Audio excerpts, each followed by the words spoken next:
Sir,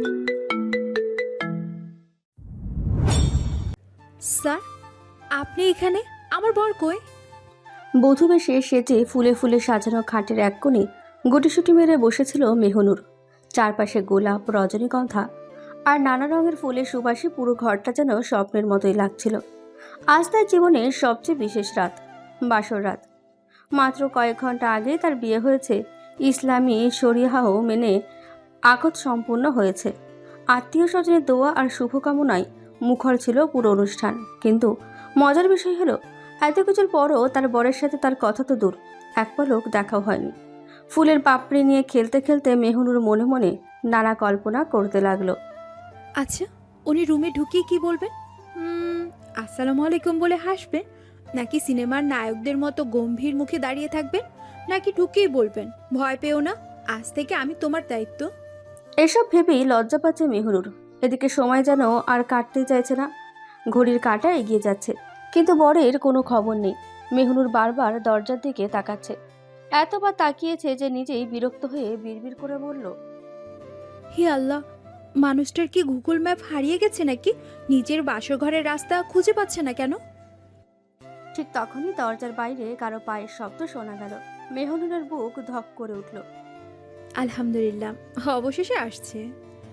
সে তাড়াতাড়ি ওড়নাটা ঠিক করলো, বসার ভঙ্গি ঠিক করলো, এমনকি মুখে হালকা একটা লাজুক হাসিও এনে ফেললো। দরজা ধীরে ধীরে খুলল, আর তারপর যা দেখলো তাতে তার মুখ থেকে অবাক হয়ে বেরিয়ে এলো, স্যার, আপনি এখানে? আমার বর কই? এতক্ষণ তো মেহনুর তার না দেখা বরকে নিয়ে স্বপ্ন দেখছে, কিন্তু এখানে তার ভার্সিটির ইংলিশ ডিপার্টমেন্টে বদরাগী বজ্জাত তানভীর চৌধুরী তনয় স্যারে করছে। সেটাই বুঝতে পারছে না মেহনুর। মানুষটাকে দেখে মেহনুরের মাথা যেন কাজ করা বন্ধ করে দিল। চোখ দুটো বিস্ফারিত, মুখ হা হয়ে আছে। কয়েক সেকেন্ড আগেও যে মানুষটাকে সে তার কল্পনার জগতে বর হিসেবে ভাবছিল, সেখানে এসে দাঁড়িয়েছে তার সবচেয়ে ভয়ঙ্কর শিক্ষক তানভীর চৌধুরী তনয়। তনয় শান্ত দৃষ্টিতে তার দিকে তাকিয়ে দরজাটা ভেতর থেকে বন্ধ করে দিল। তোমার বরকে খুঁজছো? অবশ্যই খুঁজবো, এটা আমার বাসর ঘর। আর আপনি এখানে দাঁড়িয়ে আছেন কেন? হুম। মেহনুরের কণ্ঠে আতঙ্ক আর বিভ্রান্তি স্পষ্ট। সে তড়াক করে বিছানা থেকে নেমে দাঁড়ালো। স্যার, আপনি ভুল রুমে চলে এসেছেন, প্লিজ বাইরে যান, কেউ দেখে ফেললে কি ভাববে? আমি ভুল রুমে আসিনি, তাহলে? এই রুমটাই আমার। কথাটা শুনিয়ে মেহনুরের মাথা আরো ঘুরে গেল। আপনার রুম মানে? এটা তো আমার আর আমার বরের রুম। ঠিক বলেছ।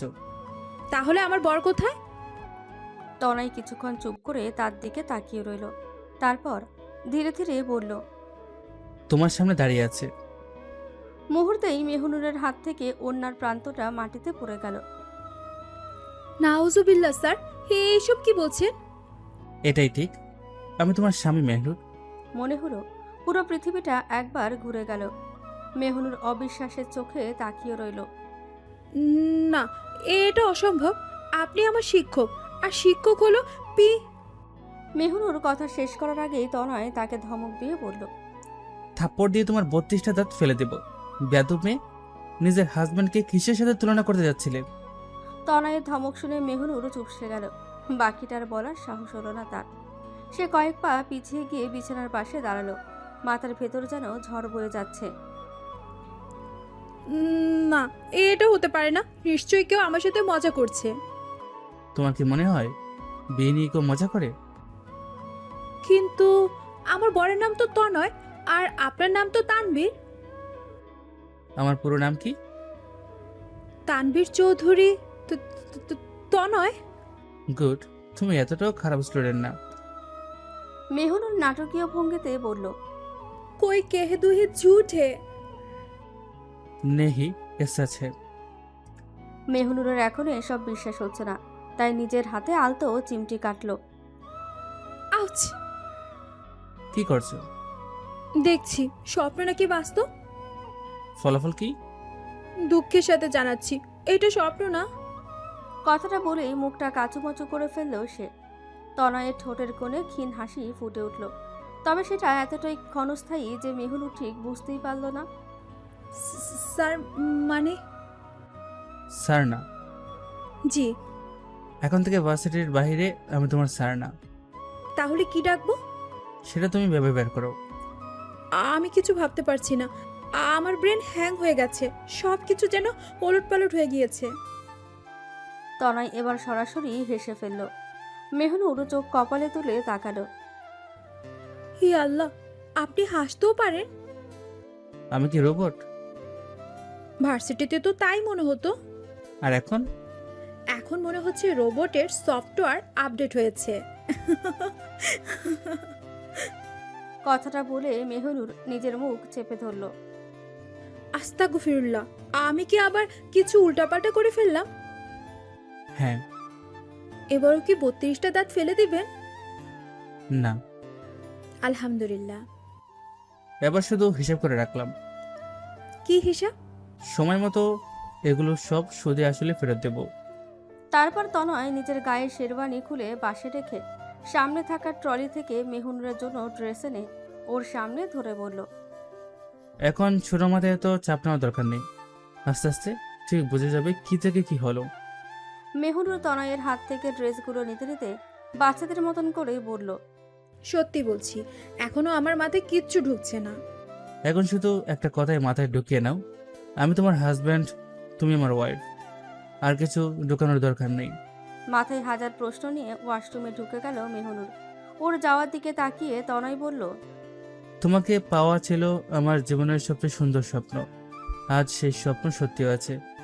মানুষ তার সবচেয়ে মূল্যবান জিনিসটাকে যেমন খুব যত্নে আগলে রাখে, ঠিক তেমনি আমিও তোমাকে আমার হৃদয়ের সবচেয়ে নিরাপদ জায়গায় সযত্নে রেখে দিতে চাই। তোমার হাসি, অভিমান, সুখ দুঃখের সবকিছু সঙ্গী হতে চাই আমি। আজ থেকে শুধু বর্তমান নয়, আমার ভবিষ্যতের প্রতিটি মুহূর্ত আমি তোমাকে পাশে চাই। কারণ তুমি শুধু আমার ভালোবাসা নও, তুমি আমার জীবনের সবচেয়ে মূল্যবান প্রাপ্তি। চরিত্রের পরিচিত তানভীর চৌধুরী তনয়, 27 বছর, একটি নামকরা বিশ্ববিদ্যালয়ের ইংলিশ ডিপার্টমেন্টের লেকচারার। ছাত্রছাত্রীদের কাছে তিনি ভীষণ কঠোর, রাগী এবং শৃঙ্খলা পরায়ণ শিক্ষক হিসেবেই পরিচিত। ক্লাসে তার কথার অবাধ্য হওয়ার সাহস কারণেই। অযথা কথা বলা, দেরি করে আসা কিংবা পড়াশোনায় ফাঁকি দেওয়া তিনি একদমই পছন্দ করেন না। তবে কঠোরতার আড়ালে তিনি দায়িত্বশীল, সৎ এবং নিজের প্রিয় মানুষদের প্রতি গভীরভাবে যত্নশীল একজন মানুষ। মেহনুরকে তিনি দীর্ঘদিন ধরে নিঃশব্দে ভালোবেসে এসেছেন। কিভাবে যে এই দুষ্ট মেয়ের প্রেম পড়েছে সে নিজেও জানে না। মেহনুর রহমান ইংলিশ ডিপার্টমেন্টের প্রথম বর্ষের ছাত্রী। চঞ্চল, প্রাণবন্ত, বাচাল এবং একটু বেশি দুষ্ট স্বভাবের মেয়ে। যে কোনো পরিস্থিতিতে হাসির কিছু না কিছু খুঁজে বের করার অদ্ভুত ক্ষমতা আছে তার। পড়াশোনায় ভালো হলেও মাঝে মাঝে নিজের অমনোযোগী স্বভাবের জন্য তনয় স্যারের বকুনি খেতে হয়। তাই তো তনয়কে নিজের জীবনের সবচেয়ে বড় শত্রুই মনে করে। কিন্তু ভাগ্যের পরিহাসে সেই ভয়ঙ্কর স্যার জীবনের সবচেয়ে বড় শত্রুই আজ তার স্বামী হয়ে যায়। ওয়াশরুমে দরজা বন্ধ হওয়ার শব্দ হতেই তনয় কিছুক্ষণ স্থির হয়ে দাঁড়িয়ে রইল। তারপর ধীরে ধীরে বিছানার উপর বসে মেহনুরের রেখে যাওয়া একটা ফুলের পাপড়ি হাতে তুলে নিল। তার ঠোঁটের কোণে অদ্ভুত এক হাসি ফুটে উঠল। শেষ পর্যন্ত তোমাকে নিজের করে পেলাম দুষ্টু মেয়ে। কিন্তু এই বিয়েটা এত সহজ ছিল না। মেহনুর জানে না তাকে নিজের জীবনের অংশ বানাতে তনয়কে কতটা পথ পাড়ি দিতে হয়েছে। চলুন তাহলে ফিরে যায় কয়েক মাস আগে। সেদিনও আকাশ জুড়ে ঝিরিঝিরি বৃষ্টি ঝরছিল। বৃষ্টির কারণে রাস্তায় তীব্র যানজট সৃষ্টি হয়েছিল। সেই জ্যামের মাঝে নিজের গাড়িতে বসে বিরক্তিতে সময় কাটাচ্ছিল তনয়। কিন্তু হঠাৎই তার চোখে পড়ল এক দৃশ্য, আর মুহূর্তের মধ্যে যেন তার সব বিরক্তি কোথায় মিলিয়ে গেল। রাস্তার পাশে ছোট্ট একটা খোলা জায়গায় কয়েকজন পথশিশু বৃষ্টিতে ভিজে খেলছিল, আর তাদের মাঝখানে ছিল এক অদ্ভুত প্রাণবন্ত মেয়ে। চারপাশের মানুষ যেখানে বৃষ্টি থেকে বাঁচার জন্য ছুটছে, সেখানে মেয়েটা যেন বৃষ্টিকেই উৎসব বানিয়ে ফেলেছে। সে কখনো শিশুদের হাত ধরে ঘুরছে, কখনো তাদের সঙ্গে নাচছে, আবার কখনো হাসতে হাসতে তাদের মাথায় আলতো টোকা দিচ্ছে। একটা ছোট্ট ছেলে হঠাৎ কাদার মধ্যে পিছলে পড়ে যেতেই মেয়েটা দ্রুত তাকে তুলে নিল। এই যে, এত তাড়া কিসের? অলিম্পিকে দৌড় দিতে যাচ্ছ নাকি? কথাটা শুনে আশেপাশে সবাই হেসে উঠল। ছেলেটাও দাঁত বের করে হাসতে লাগলো। মেয়েটার মুখে এমন একটা প্রাণখোলা হাসি ছিল যা না চাইলেও মানুষের মন ভালো করে দিতে পারে। গাড়ির ভেতরে বসে তনয় নিঃশব্দে সবকিছুই দেখছিল, কেন জানি চোখ সরাতে পারছিল না। মেয়েটা এবার রাস্তার পাশের দোকান থেকে কিছু বিস্কুট আর চকলেট কিনে এনে শিশুদের মধ্যে ভাগ করে দিল। শিশুগুলোর আনন্দ দেখে তার নিজের মুখেও এমন হাসি ফুটে উঠল যেন পৃথিবীর সবচেয়ে বড় উপহার সে নিজেই পেয়েছে।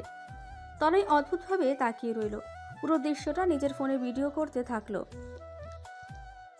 সে বুঝতে পারছিল না মেয়েটার কোন জিনিসটা তাকে এতটা আকৃষ্ট করছে, তার সৌন্দর্য, নাকি তার এই শিশুসুলভ সরলতা, নাকি অন্যের মুখে হাসি ফোটানোর এই সহজ ক্ষমতা। হঠাৎ মেয়েটা বৃষ্টির দিকে মুখ তুলে 2 হাত ছড়িয়ে দাঁড়ালো, চোখ বন্ধ করে ঘুরতে লাগলো। তার হাসিটা এতটাই নির্মল ছিল যে কয়েক সেকেন্ডের জন্য তনয়ের চারপাশের সব শব্দ যেন হারিয়ে গেল। শুধু সেই হাসিটায় চোখে ভাসতে লাগলো।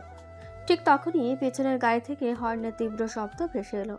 তনয়ের ধ্যান ভাঙল। সামনের জ্যাম ছেড়ে গেছে, কিন্তু আশ্চর্যের বিষয় হলো গাড়ি চালিয়ে সামনে চলে যাওয়ার পরও বারবার রিয়ার ভিউ মিররে তাকাচ্ছিল সে। যতক্ষণ না মেয়েটা চোখের আড়াল হয়ে গেল নিজেও জানতো না কেন। তবে সেদিন প্রথমবারের মতন একটা অচেনা মুখ তার মনে এমনভাবে জায়গা করে নিয়েছিল যা সে অনেক চেষ্টা করেও ভুলতে পারেনি। বারবার চোখের সামনে ভেসে ওঠে সেই সময়ের মায়াবী হাসি লেগে থাকা মুখটি। সেদিনের পর কয়েকবার নিজের কাছেই প্রশ্ন করেছে তনয়। কে এই মেয়ে?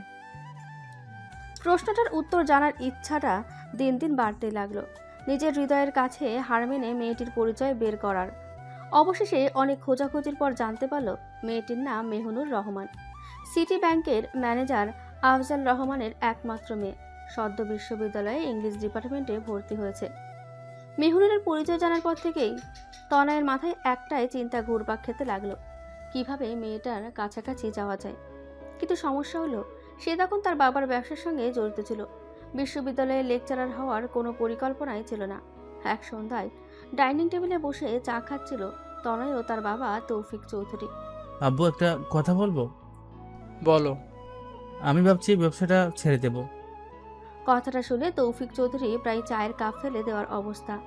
কি বললি? মাথা ঠিক আছে তোর? একদম ঠিক আছে। যে ছেলে এতদিন বলতো ব্যবসা ছাড়া অন্য কিছু করবে না, সে আজ হঠাৎ ব্যবসা ছাড়তে চায় কেন? তনয় গলা খেকারি দিল। আসলে ছোটবেলা থেকেই আমার শিক্ষক হওয়ার স্বপ্ন ছিল। মিথ্যা বলারও একটা সীমা আছে। ছোটবেলায় তোকে কখনো শিক্ষক হওয়ার কথা বলতে শুনিনি। তখন লজ্জা পেতাম। তৌফিক চৌধুরীর সন্দেহ আরো বেড়ে গেল। সত্যি করে বল, ব্যাপার কি? তনয় কিছুক্ষণ চুপ করে থেকে বলল, আব্বু, শিক্ষকতা একটা সম্মানজনক পেশা। দেশের ভবিষ্যৎ গড়ার সুযোগ আছে। ও, এতদিনে সমাজসেবার ভূত মাথায় উঠেছে। তুমি বুঝবে না। আমি সবই বুঝি। নিশ্চয় কোনো মেয়ের ব্যাপার আছে। কথাটা শুনে তনয় কাঁদতে শুরু করলো। ও, তাহলে আসল ঘটনা এটাই। কোথায় কি? আমি শুধু শিক্ষক হতে চাই। আমি তোকে জন্ম দিয়েছি, তোর মুখ দেখে বুঝতে পারি এখানে কোনো না কোনো মেয়ের কাহিনী আছে। ঠিক আছে, জব করার সাথে সাথে মাঝে মাঝে আমাদের ব্যবসাটাও দেখাশোনা করতে হবে। যদি পারিস তাহলে জব করতে পারিস। শেষ পর্যন্ত ছেলের জেদ আর যুক্তির কাছে হার মানলেন তিনি। কয়েক সপ্তাহের মধ্যেই তনয় মেহনুরের বিশ্ববিদ্যালয়ে ইংলিশ ডিপার্টমেন্টের লেকচারার হিসেবে যোগ দিল। জয়েন করার প্রথম দিন করিডোর দিয়ে হাঁটার সময় দূর থেকে মেহনুরকে দেখে তার ঠোঁটের কোণে হালকা হাসি ফুটে উঠল। এবার দেখি দুষ্টু মেয়ে তোমার কাছাকাছি আসতে আর কেউ আমাকে আটকাতে পারে কিনা। হৈ হৈ করতে করতে বের হচ্ছে, কেউ হাসছে, কেউ আবার পরের লেকচারের জন্য তাড়াহুড়ো করছে। মেহনুর তার 2 বান্ধবীর স্নেহা ও সাথীর সঙ্গে হাঁটছিল, এক হাতে বই আরেক হাতে ফোন। মাঝে মাঝে সে কিছু না কিছু বলে সবাইকে হাসাচ্ছে। মেহনুর কথা বলতে এতটাই ব্যস্ত ছিল যে সামনের দিকে তাকিয়ে হাঁটতে থাকে। বিভিন্ন কথা বলে হাসতে হাসতে মাথা ঘুরিয়ে সামনের দিকে এগোলো। আর ঠিক তখনই ধাক্কা, কঠিন একটা বুকে হালকা ধাক্কা লেগে মেহনুর এক পা পিছিয়ে গেল। বইগুলো প্রায় পড়েই যাচ্ছিল। সে কোনো মতে সামনে নিল। তারপর সামনে তাকিয়ে দেখলো একজন সুদর্শন পুরুষ দাঁড়িয়ে আছে। তবে এখন মেহনুর সামনে পুরুষটার সুদর্শন চেহারা দেখে গলে না গিয়ে রাগী কণ্ঠে বলে ওঠে, আই মিয়া, চোখ কি হাতে নিয়ে হাঁটেন নাকি? কারোর সাথে ধাক্কা লাগায় তনয়ের চোখে মুখে বিরক্তি ফোটে। তবে সামনে দাঁড়িয়ে থাকা মানুষটাকে দেখে ওর বিরক্তি যেন নিমেষেই উদা হয়ে যায়। তনয় মেহনুরের দিকে কয়েক সেকেন্ড তাকিয়ে রইল, তারপর শান্ত গলায় বলল, চোখ হাতে নিয়ে হাঁটলে তো তোমাকে দেখতেই পেতাম না। মেহনুর ভ্রু কুঁচকে বলল। মানে? তনয় বুঝতে পারে সে ভুল সময় ভুল কথা বলে ফেলেছে। তবে এখন ধরা পড়লে চলবে না, তাই নিজেকে স্বাভাবিক করেই বলল, মানে সামনে না তাকিয়ে হারছিলে তুমি? ধাক্কা লেগেছে কার কারণে সেটা আগে ভেবে দেখো। কথাটা শুনেই মেহনুরের মুখ হাড়ির ঢাকনার মতন গরম হয়ে গেল। ও, এখন আবার দোষ আমার? আমি তো তাই দেখছি। বাহ, ধাক্কা দিবেন আবার উল্টো আমাকেই দোষ দিবেন? তুমি কি সবসময় এত বেশি কথা বলো? আর আপনি কি সবসময় এত ভাব নিয়ে কথা বলেন? হুম হুম। পাশে দাঁড়িয়ে থাকা স্নেহা আর সাথী একে অপরের মুখের দিকে তাকালো। পরিস্থিতি যেদিকে যাচ্ছে তাতে যে কোনো সময় বড়সড় ঝগড়া শুরু হতে পারে। আরে মেহনুর, চল না। না, আগে উনি সরি বলুক। আমি কেন সরি বলবো? কারণ আপনি ধাক্কা দিয়েছেন। ধাক্কা আমি দিয়েছি? জি, আপনার সাথেই তো ধাক্কা লেগেছে। তাহলে সরি তোমার বলা উচিত। অসম্ভব। তনয়ের ঠোঁটের কোণে ক্ষীণ হাসি ফুটে উঠল। অহংকার খুব বেশি। আত্মসম্মান বলে একটা জিনিস আছে। ভালো, আশা করি ক্লাসেও এই আত্মসম্মান বজায় থাকবে। ক্লাসে থাকবে মানে? তনয় আর কিছু না বলে নিজের আইডি কার্ডটা ঠিক করে সামনে এগিয়ে গেল। ঠিক তখনই মেহনুরের চোখ পড়ল তার গলায় ঝুলানো পরিচয়পত্রের দিকে। তানভীর চৌধুরী তনয়, লেকচারার, ডিপার্টমেন্ট অফ ইংলিশ। মুহূর্তেই মেহনুরের মুখের রং বদলে গেল। হি আল্লাহ। সাথী ফিসফিস করে বলল, মেহনুর, উনি আমাদের নতুন ইংলিশ স্যার।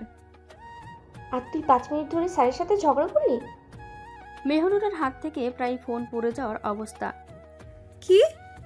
হ্যাঁ, আর আমার মনে হয় প্রথম দিনেই তোর নাম ওনার ব্ল্যাক লিস্টে উঠে গেছে। না না না, এটা হতে পারে না। দূরে হেঁটে যেতে যেতে তনয় একবার পেছনে তাকালো। আতঙ্কে কাঁচুমাচু হয়ে দাঁড়িয়ে থাকা মেয়েটাকে দেখে তার হাসি পেল। মজার মেয়ে তো। আর মেহনুর তখন মনে মনে একটাই দোয়া পড়ছিল, হে আল্লাহ, নতুন স্যার যেন আমাকে না চিনে থাকে প্লিজ। ক্লাস শুরু হতে তখনও 5 মিনিট বাকি, কিন্তু আজ অদ্ভুতভাবে মেহনুর সবচেয়ে আগে এসে শেষ বেঞ্চে গিয়ে বসে পড়েছে। স্নেহা অবাক হয়ে বলল, কি রে, তুই আজ এত আগে? চুপ, আমাকে কেউ দেখতে পাবে না এমন জায়গায় বসেছি। কেন? কারণ আমি আমার উজ্জ্বল ভবিষ্যৎ বাঁচানোর চেষ্টা করছি। মানে? মানে আমি প্রথম দিনই নতুন স্যারের সাথে ঝগড়া করেছি। সেটা তো আমরা দেখেছি। তাহলে হাসছিস কেন? হ্যাঁ, আমার তো মনে হচ্ছে উনি আমাকে প্রথম মিটেই ফেল করিয়ে দিবেন। অতিরিক্ত নাটক করিস না। আমি নাটক করছি না। ওনার চোখ দেখিসনি? মনে হচ্ছিল রিপোর্ট কার্ডের বদলে ডেথ ওয়ারেন্ট লিখে দিবেন। দুই বান্ধবী হেসে উঠল। ঠিক তখনই ক্লাসরুমের বাইরে জুতোর শব্দ শোনা গেল। মুহূর্তের মধ্যে পুরো ক্লাস চুপ হয়ে গেল। মেহনুর গিলে ফেলল নিজের লালা। হে আল্লাহ, এসে গেছে। দরজা খুলে ভেতরে প্রবেশ করলেন তানভীর চৌধুরী তনয়। সাদা শার্ট, কালো প্যান্ট আর গম্ভীর মুখ। ক্লাসের সবাই দাঁড়িয়ে গেল। Good morning everyone. আমি তোমাদের ডিপার্টমেন্টের নতুন লেকচারার তানভীর চৌধুরী তনয়। সবাই একসাথে বলল, গুড মর্নিং স্যার। তনয়ের দৃষ্টি ধীরে ধীরে পুরো ক্লাস ঘুরে শেষ বেঞ্চে গিয়ে থামল। সেখানে মাথা নিচু করে বসে আছে মেহনুর। তনয়ের ঠোঁটের কোণে ক্ষীণ হাসি ফুটল। ইন্টারেস্টিং। মেহনুর মনে মনে বলল, শেষ, আমাকে চিনে ফেলেছে। Last bench, blue dress. মেহনুরের বুক ধক করে উঠল। জি স্যার। এত পেছনে বসেছে কেন? সামনের সিট পাইনি। পুরো ক্লাসে তখন অন্তত 20টা খালি সেট ছিল। তনয় ভ্রু তুলল। রিয়েলি? জি স্যার। মিথ্যা বলার আগে অন্তত একবার চারপাশে তাকানো উচিত ছিল। ক্লাসের কয়েকজন হেসে ফেলল। মেহনুরের ইচ্ছে করছিল মাটির নিচে ঢুকে যেতে। তোমার নাম? মেহনুর রহমান। ও, তাহলে তুমি মেহনুর? স্যার। আজ করিডোরে তোমার সাথে দেখা হয়েছিল। পুরো ক্লাসের দৃষ্টি এবার মেহনুরের দিকে। মেহনুর মনে মনে বলল, হে আল্লাহ, আমাকে এক্ষুনি অদৃশ্য করে দিন। তুমি তো বলেছিলে ধাক্কাটা আমার দোষ ছিল। স্যার, আমি আসলে। তুমি আসলে কি? স্যার, সরি, আর হবে না। তনয় মেহনুরের কথার আর কোনো জবাব না দিয়ে সবার পরিচয় নিয়ে তার ক্লাস করাতে শুরু করে। মাঝে কেটে গেল কয়েক মাস। সময় নিজের গতিতে এগোতে লাগলো। আর সাথে সাথে মেহনুরের জীবনটা হয়ে উঠল আরও টাফ। কারণ অকারণে তনয় তাকে অপমান করে। কখনো শাস্তিস্বরূপ মেহনুরকে এতগুলো করে অ্যাসাইনমেন্ট প্রেজেন্টেশন দিয়ে দেয়। এর মধ্যে কিছু ঘটনা হলো। একদিন মেহনুর দাঁড়িয়েছিল তাদের ক্লাসমেট রিয়াদের সাথে। রিয়াদ বলল, আরে হ্যাঁ, সমস্যা নাই। ঠিক তখনই পেছন থেকে ঠান্ডা গলায় শব্দ। তোমার কাছে এখন এত ফ্রি সময়? মেহনুর ঘুরে তাকালো। জি স্যার।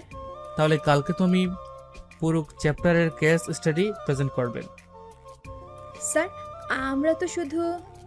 আমি আর কিছু শুনতে চাই না, আমি যেটা বলছি সেটা শেষ কথা। রিয়াদ চুপসে গেল। মেহনুর অবাক। এই লোকটার হলো কি? আমার উপর রেগে গেল কেন? সে ঝগড়ার প্রতিশোধ এখনো নিচ্ছে নাকি? আরেকদিন মেহনুর লাইব্রেরিতে একা বসে নোট লিখছিল। একজন ছেলে এসে ওর দিকে একটা নোট এগিয়ে দিয়ে বলল, তুমি না বলছিলে এই নোট দরকার? হ্যাঁ, থ্যাংক ইউ। ঠিক সেই মুহূর্তে দরজার পাশে তনয় দাঁড়িয়ে, তার চোখ সরাসরি তাদের দিকে। মেহনুর, জি স্যার। তুমি কি লাইব্রেরিতে বসে আড্ডা দেওয়ার জন্য এসেছো? না স্যার, আমি পড়ছিলাম।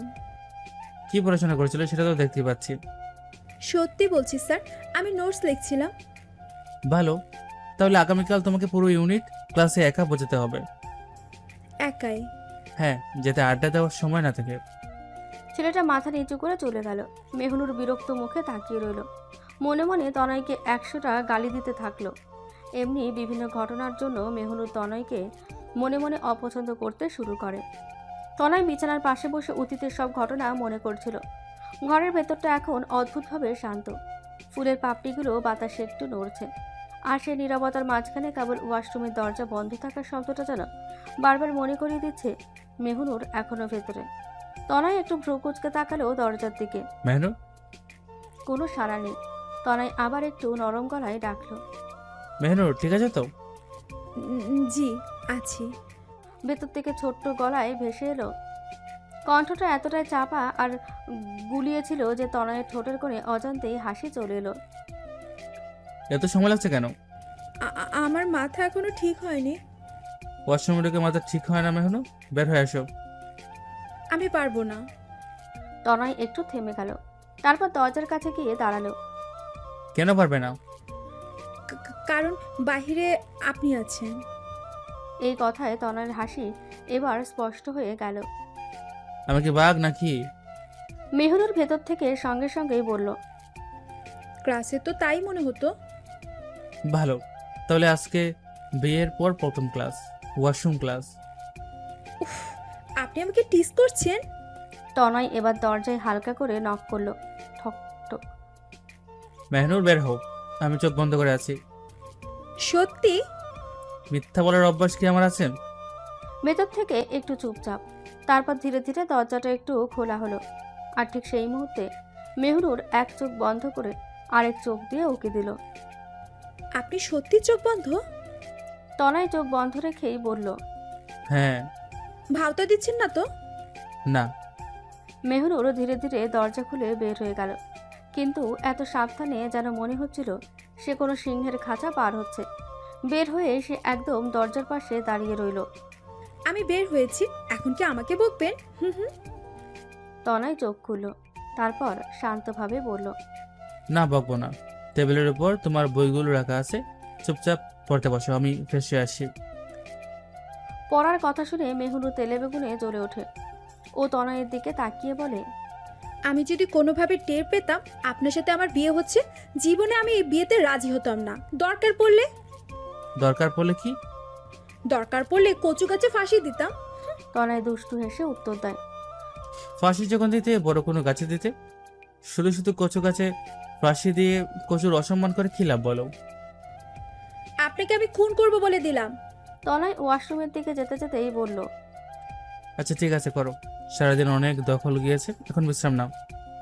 মেহনুর বিড়বিড় করে বলল, ভবিষ্যৎ হাজবেন্ড নিয়ে, বাসর ঘর নিয়ে কত স্বপ্ন ছিল আমার। আর উনি একবার বলছে পড়তে বসো, আরেকবার বলছে ঘুমাও। ব্যাটা আনরোমান্টিক। তনয় যে মেহনুরের পেছনে দাঁড়িয়েছিল সেটা খেয়াল করেনি। মেহনুর বিড়বিড় করে বলল, সব কথা স্পষ্ট শুনতে পায় তনয়। ও নিজেও মনে মনে বলল, আজ তুমি ক্লান্ত, তাই কিছু বললাম না। কাল থেকে তোমাকে বোঝাবো রোমান্টিক হওয়া কাকে বলে। পরদিন সকাল। জানালার ফাঁক দিয়ে সূর্যের আলো এসে পড়েছে পুরো ঘরে। পাখির কিচিরমিচির শব্দে ধীরে ধীরে ঘুম ভাঙল মেহনুরের। রাতে বিছানায় শুয়ে তনয়কে মনে মনে গালি দিতে দিতে কখন যে ঘুমিয়ে গিয়েছে বলতে পারে না। চোখ খুলেই কয়েক সেকেন্ড ছাদের দিকে তাকিয়ে রইল সে। তারপর তার অন্য পাশে তাকিয়ে দেখে বিছানা একদম খালি। তনয় শোয়া থেকে লাফ দিয়ে উঠে বসলো। আলহামদুলিল্লাহ, উফ, সবটাই স্বপ্ন ছিল। কথাটা বলেই পাশ ফিরতেই তার চোখ কপালে উঠে গেল। সোফার উপর বসে ল্যাপটপে কাজ করছে তনয়। মুহূর্তেই গত রাতের সব ঘটনা মনে পড়ে গেল। ইন্নালিল্লাহ, স্বপ্ন না। তনয় ল্যাপটপ থেকে চোখ না সরিয়েই বলল, সকাল সকালে তো আফসোস করছে কেন? কিছু না। মিথ্যা? আচ্ছা, একটু আফসোস করছি কারণ? আমার কপাল নিয়ে। তোমার কপাল তো বেশ ভালো। জি না, আমার কপাল মোটেও ভালো না। আমার কপাল যদি সত্যি ভালো হতো তাহলে পৃথিবীতে এত মানুষ থাকতে আমার আপনার সাথে বিয়ে হতো না। আমি ছোটবেলা থেকে কত স্বপ্ন দেখতাম জানেন। আমার বর হবে খুব শান্ত, ভদ্র, রোমান্টিক টাইপের মানুষ। সকালে উঠে মিষ্টি করে কথা বলবে, আমাকে আদর করে ডাকবে। আর আমার ভাগ্যে কি জুটলো, এমন একজন মানুষ যিনি বাসরাত আমাকে পড়তে বসতে বলেন। থাক, দুঃখ প্রকাশ পরে করো। যাও ফ্রেশ হয়ে নাও, আম্মা ডেকে গিয়েছে, নিচে যেতে হবে। তনয়ের কথা শুনে মেহুনুর মুখ বাঁকিয়ে ওয়াশরুমের দিকে চলে গেল। এমন ভাব করছে যেন আমি নিচে না গেলে পুরো পৃথিবী থেমে যাবে। না, পৃথিবী থমকে যাবে না। আম্মুর হাজার প্রশ্নের উত্তর দিতে হবে। সকাল সকাল আম্মু যারার মুখে পড়তে চাই না। মেহুনুর ওয়াশরুমে ঢুকে যাওয়ার পর তনয় কিছুক্ষণ ল্যাপটপে কাজ করতে থাকলো, কিন্তু তার মনটা আজ আগের মতন একদম স্থির নেই। মাঝে মাঝে সে অজান্তেই দরজার দিকে তাকাচ্ছিল। অন্যদিকে ওয়াশরুমের ভিতরে মেহুনুর আয়নার সামনে দাঁড়িয়ে নিজেকেই রাগ দেখাচ্ছিল। কষ্ট হচ্ছিল ওর। আফসোসের সুরে বলল, হে আল্লাহ, এই লোকটার সঙ্গে আমার বিয়ে না হলে কি খুব বেশি ক্ষতি হয়ে যেত। বিয়ে তো শুধু একটা সম্পর্ক নয়, এটা সারা জীবন বয়ে বেড়ানোর মতো একটা বন্ধন। বিয়ে এমন একজন মানুষের সঙ্গে হওয়া উচিত যার কাছে মনের সব কথা নির্দ্বিধায় বলা যায়, যার কাছে নিজের সুখ দুঃখ উজাড় করে দেওয়া যায়। আমি তো ভেবেছিলাম আমার জীবনসঙ্গী হবে এমন কেউ যে আমার খেয়াল রাখবে, আমাকে বুঝবে, আমার ছোট ছোট অনুভূতিগুলো মূল্য দিবে, যার ভালোবাসায় আমি নিজেকে নিরাপদ অনুভব করব, যার হাত ধরে জীবনের দীর্ঘ পথটা নিশ্চিন্তে হেঁটে যেতে পারবো। কিন্তু আমার বিয়ে হয়েছে আমারই ভার্সিটির টিচারের সঙ্গে, একজন এমন মানুষের সঙ্গে যাকে দেখলে এখনো ভয় আর সংকোচ কাজ করে, যার সামনে চাইলে মনের কথা খুলে বলতে পারবো কিনা তাই জানি না। সে কোনোদিন আমার খেয়াল রাখবে কিনা, আমাকে ভালোবাসবে কিনা সেটাও জানি না। এমনকি তার হাত ধরে নির্ভয় কোনো রাস্তা হাঁটতে পারবো কিনা সেই উত্তরটাও আমার কাছে নেই। কখনো কখনো মনে হয় এই সম্পর্কটি কি শুধুই নামে স্বামী স্ত্রী সম্পর্ক হয়ে থাকবে, নাকি একদিন সত্যি আমাদের মাঝে ভালোবাসা, বিশ্বাস আর বন্ধুত্ব গড়ে উঠবে। আচ্ছা, উনি আমাকে বিয়ে করলোই বা কেন? মেহনুর ওয়াশরুম থেকে বের হয়ে সোফার পাশ দিয়ে যাওয়ার সময় হঠাৎ ভারসাম্য হারিয়ে সামনে পড়ে যেতে নিতেই শক্ত দুটো হাত এসে জড়িয়ে ধরল মেহনুরকে। মুহূর্তের মধ্যে সে নিজেকে তনয়ের বাহুর মাঝে আবিষ্কার করলো। মেহনুর ভয়ে চোখ বন্ধ করে ফেলেছিল। কয়েক সেকেন্ড পর বুঝতে পারলেও সে মাটিতে পড়েনি। তনয় ভ্রু কুঁচকে বলল, তুমি কি এখনো ছোট বাচ্চা? হাঁটতে শেখোনি এখনো?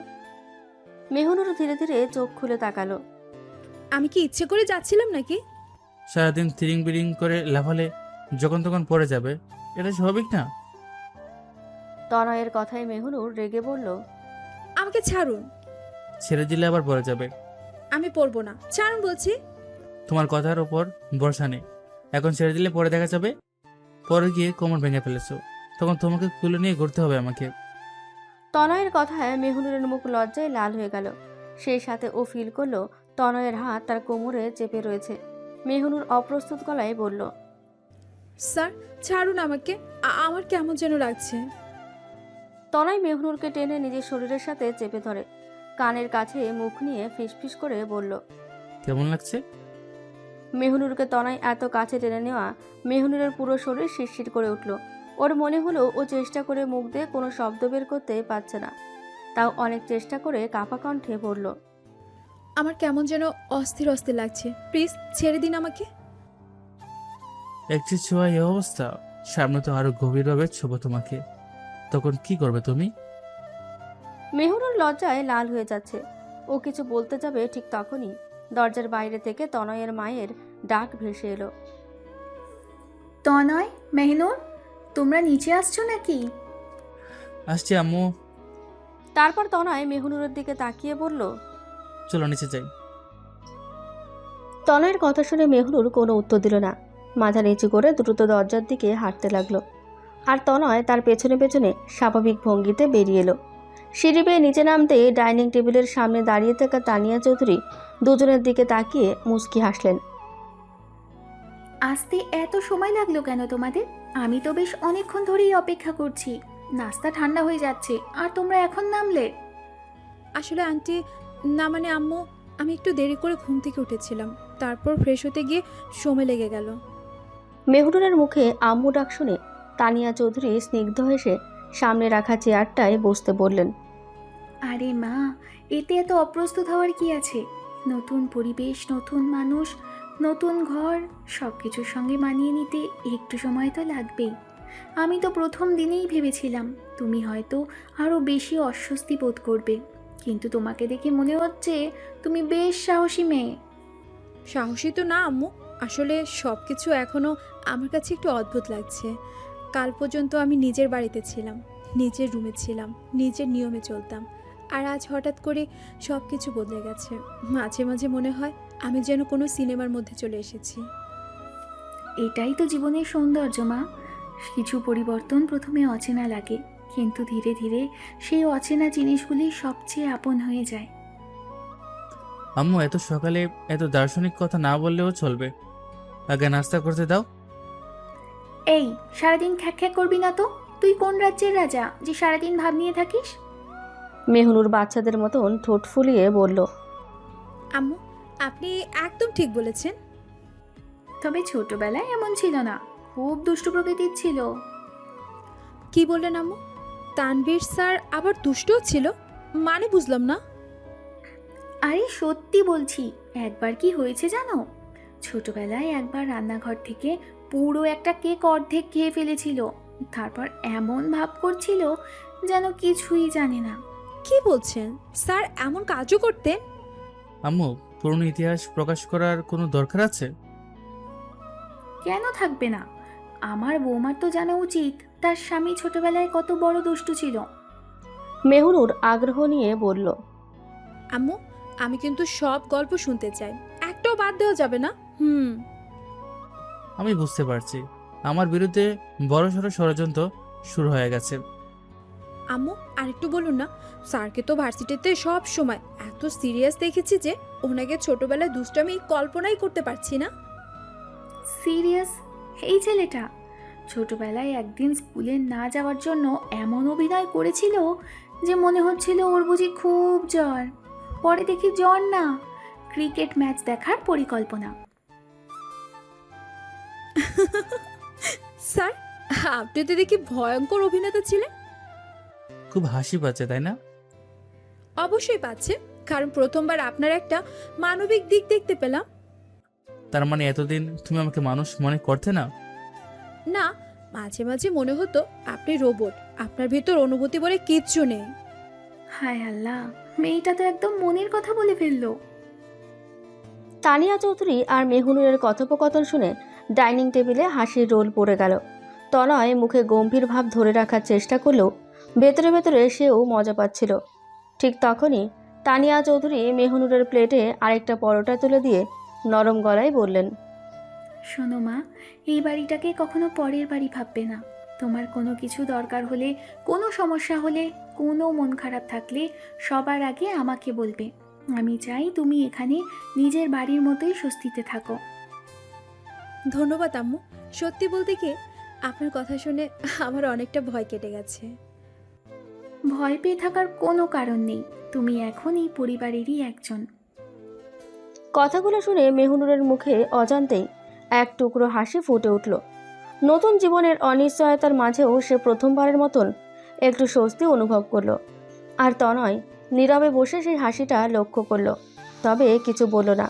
শুধু চায়ের কাপে চুমুক দিয়ে নিজের ঠোঁটের কোণে লুকানো হাসিটা আড়াল করার চেষ্টা করলো। নাস্তার টেবিলে হাসি ঠাট্টার মাঝেই হঠাৎ কারো হালকা পায়ের শব্দ শোনা গেল। সবাই একসাথে একটু থেমে গেল। পেছনে তাকিয়ে দেখলো তৌফিক চৌধুরী এদিকেই আসছে। টেবিলের কাছে এসে তিনি বললেন। আমাকে রেখে কি নিয়ে হাসাহাসি করছো তোমরা? আরে মেহনুরকে তনয় ছোটবেলার কথা বলছিলাম। ও বিশ্বাসই করতে চাইছে না যে তনয় ছোটবেলায় অনেক দুষ্টু ছিল।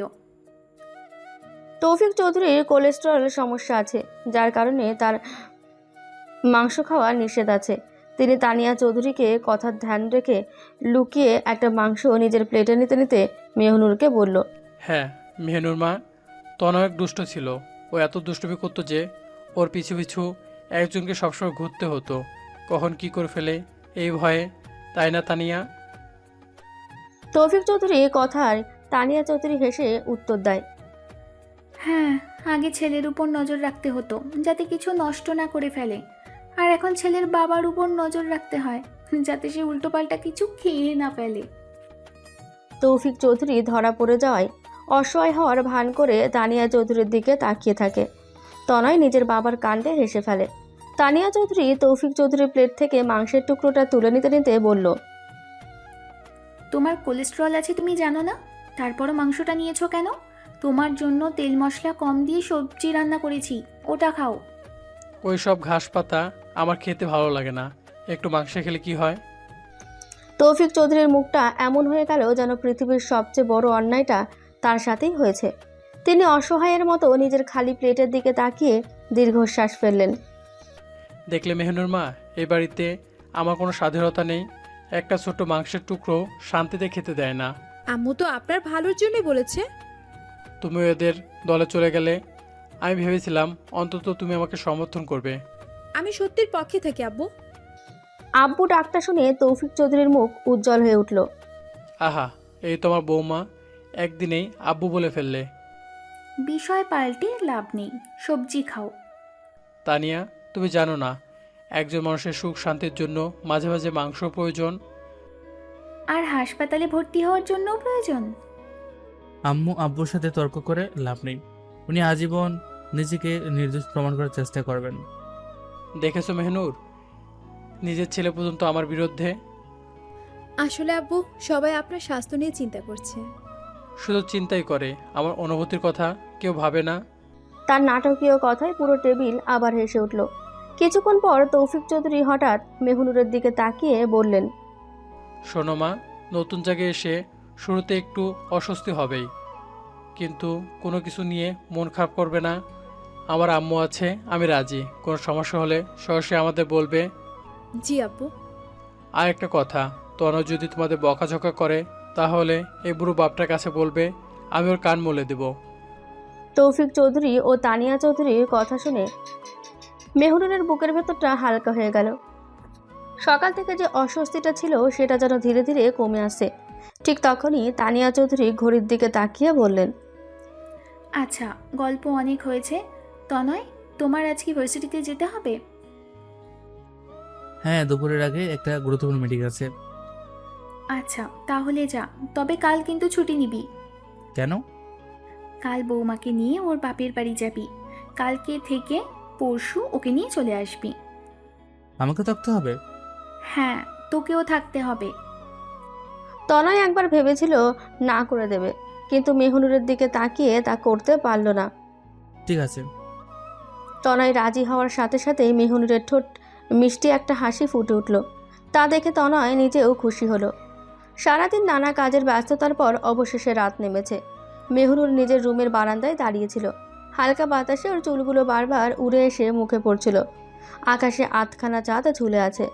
আজ সারাদিনের ঘটনা মনে করে নিজেই একটু হাসছিল সে। তনয় ভার্সিটির মিটিং শেষে নিজেদের অফিসে গিয়েছে, বাড়ি ফেরেনি এখনও। মেহনুর যখন নিজের ভাবনার জগতে মগ্ন, ঠিক তখনই পেছন থেকে পরিচিত একটা কণ্ঠ ভেসে এলো। একা একা দাঁড়িয়ে কি ভাবছো? মেহনুর চমকে ঘুরে তাকালো। কিছু না। তোমার এই কিছু না কথাটা শুনলেই বুঝি অনেক কিছু আছে। আপনি সবসময় একটু বেশি বুঝছেন। তাই নাকি? কেন মনে হলো আমি একটু বেশি বুঝি? আমি চুপচাপ বারান্দায় দাঁড়িয়ে বাইরে বাতাস উপভোগ করছি, আর আপনি বলছেন আমার কিছু হয়েছে। আপনি কি সবার ব্যাপারে একটু বেশি বুঝেন? সবার ব্যাপারে বুঝি কিনা জানি না, তবে একটা বিশেষ মানুষকে বুঝতে আমি বেশ চাপে আছি। বিশেষ মানুষ? নামটা বলবো না। বলতে হবে না। নিশ্চয়ই কোনো ভদ্র শান্ত মার্জিত মেয়ে। না, না। সে খুব বেশি কথা বলে, রাগ করলে মুখ ফুলিয়ে রাখে, আর সুযোগ পেলেই আমাকে রোবট বলে, আমাকে মনে মনে গালি দেয়, আমার সাথে পায়ে পা দিয়ে ঝগড়া করে। কথাগুলো কাকে উদ্দেশ্য করে বলা হয়েছে মেহনুর বুঝতে পেরে চোখ ছোট করে তাকালো। হো, তাহলে সেই দুর্ভাগা মেয়েটা আমি। দুর্ভাগ্য কেন? কারণ সে একজন ভয়ঙ্কর কঠিন টিচারের সঙ্গে আটকা পড়েছে, যাকে কিনা সত্যি রোবট বলে মনে হয়। তনয় হালকা হেসে ফেলল। তোমার কাছে আমি এতটাই খারাপ? খারাপ না, তবে ভয়ঙ্কর সিরিয়াস। আজ সারাদিন আমার বিরুদ্ধে আম্মু আর আব্বুর সঙ্গে জোট বেঁধে ষড়যন্ত্র করলে, তখন তো আমাকে তেমন সিরিয়াস মনে হয়নি। মোটেও ষড়যন্ত্র করিনি, আমি সত্যি কথা বলছি। আব্বু আম্মুর কথা শুনে মনে হলো তারাও সত্যি বলেছে, তাই তাদের পক্ষ নিয়েছি। আচ্ছা, তাই নাকি? অবশ্যই। কথাটা বলে মেহনুর হেসে ফেলল। কয়েক মুহূর্ত দুজনে চুপচাপ দাঁড়িয়ে রইল। তারপর তনয় ধীরে ধীরে বলল। আজ তুমি খুশি ছিলে? মেহনুর একটু অবাক হলো। কিভাবে বুঝলেন? হুম হুম। তোমার হাসি দেখে। আপনি আমার হাসিও লক্ষ্য করেন? লক্ষ্য না করার কি আছে? মেহনুরের বুকের ভেতরটা কেমন যেন করে উঠল। কথাটা ঘোরানোর জন্য সে তাড়াতাড়ি বলল। আচ্ছা, ছোটবেলায় আপনি সত্যি এত দুষ্টু ছিলেন? আম্মু বাড়িয়ে বলেছে। আমি জানি আম্মু সত্যি বলেছে। কেন মনে হলো আম্মু সত্যি বলেছে? কোনো মা তার সন্তানকে নিয়ে মিথ্যে কথা বলবে না, আর সেই সাথে আব্বু সাক্ষী দিয়েছে আপনি যে দুষ্ট ছিলেন। আমার নিজের পরিবারই আমার বিরুদ্ধে। আমার খুব মজা লেগেছে। হ্যাঁ, সেটা বুঝেছি। তুমি তো হাসতে হাসতে প্রায় চারদিকে পড়ে যাচ্ছিলে। আমি এতটাও হাসিনি। হেসেছিলে? প্রমাণ? আমার স্মৃতি। আপনার স্মৃতি এত ভালো? গুরুত্বপূর্ণ জিনিস ভুলে যাই না। কথাটা শুনে মেহনুর কয়েক সেকেন্ড চুপ করে রইল। হঠাৎ তনয় পকেট থেকে ছোট বক্স বের করে মেহনুরের হাতে দিল। নাও। মেহনুর অবাক হয়ে তাকালো। কি এটা? খুলে দেখো। মেহনুর বক্স খুলে দেখলো একজোড়া সোনার নুপুর। এগুলো আমাকে দিচ্ছেন? না, আমার আরেকটা বউ আছে, তাকে দিয়েছি। কিন্তু হঠাৎ? বিয়ের পর ফার্স্ট নাইটে ওয়াইফকে নাকি কিছু গিফট দিতে হয়। আমি কাল ফ্রেশ হয়ে এসে তোমাকে এগুলো দিব ভেবেছিলাম, কিন্তু ফ্রেশ হয়ে আস্তে আস্তে দেখি তুমি নাক ডেকে ঘুমাচ্ছ। আমি মোটেও ঘুমের মধ্যে নাক ডাকি না। যে নাক ডাকে সে কি বুঝতে পারে সে ঘুমের মধ্যে নাক ডাকে? যে পাশে থাকে সে না বুঝতে পারে। মেহনুর মুখ কালো করে বলল। আমি কি সত্যি ঘুমানোর সময় নাক ডাকি?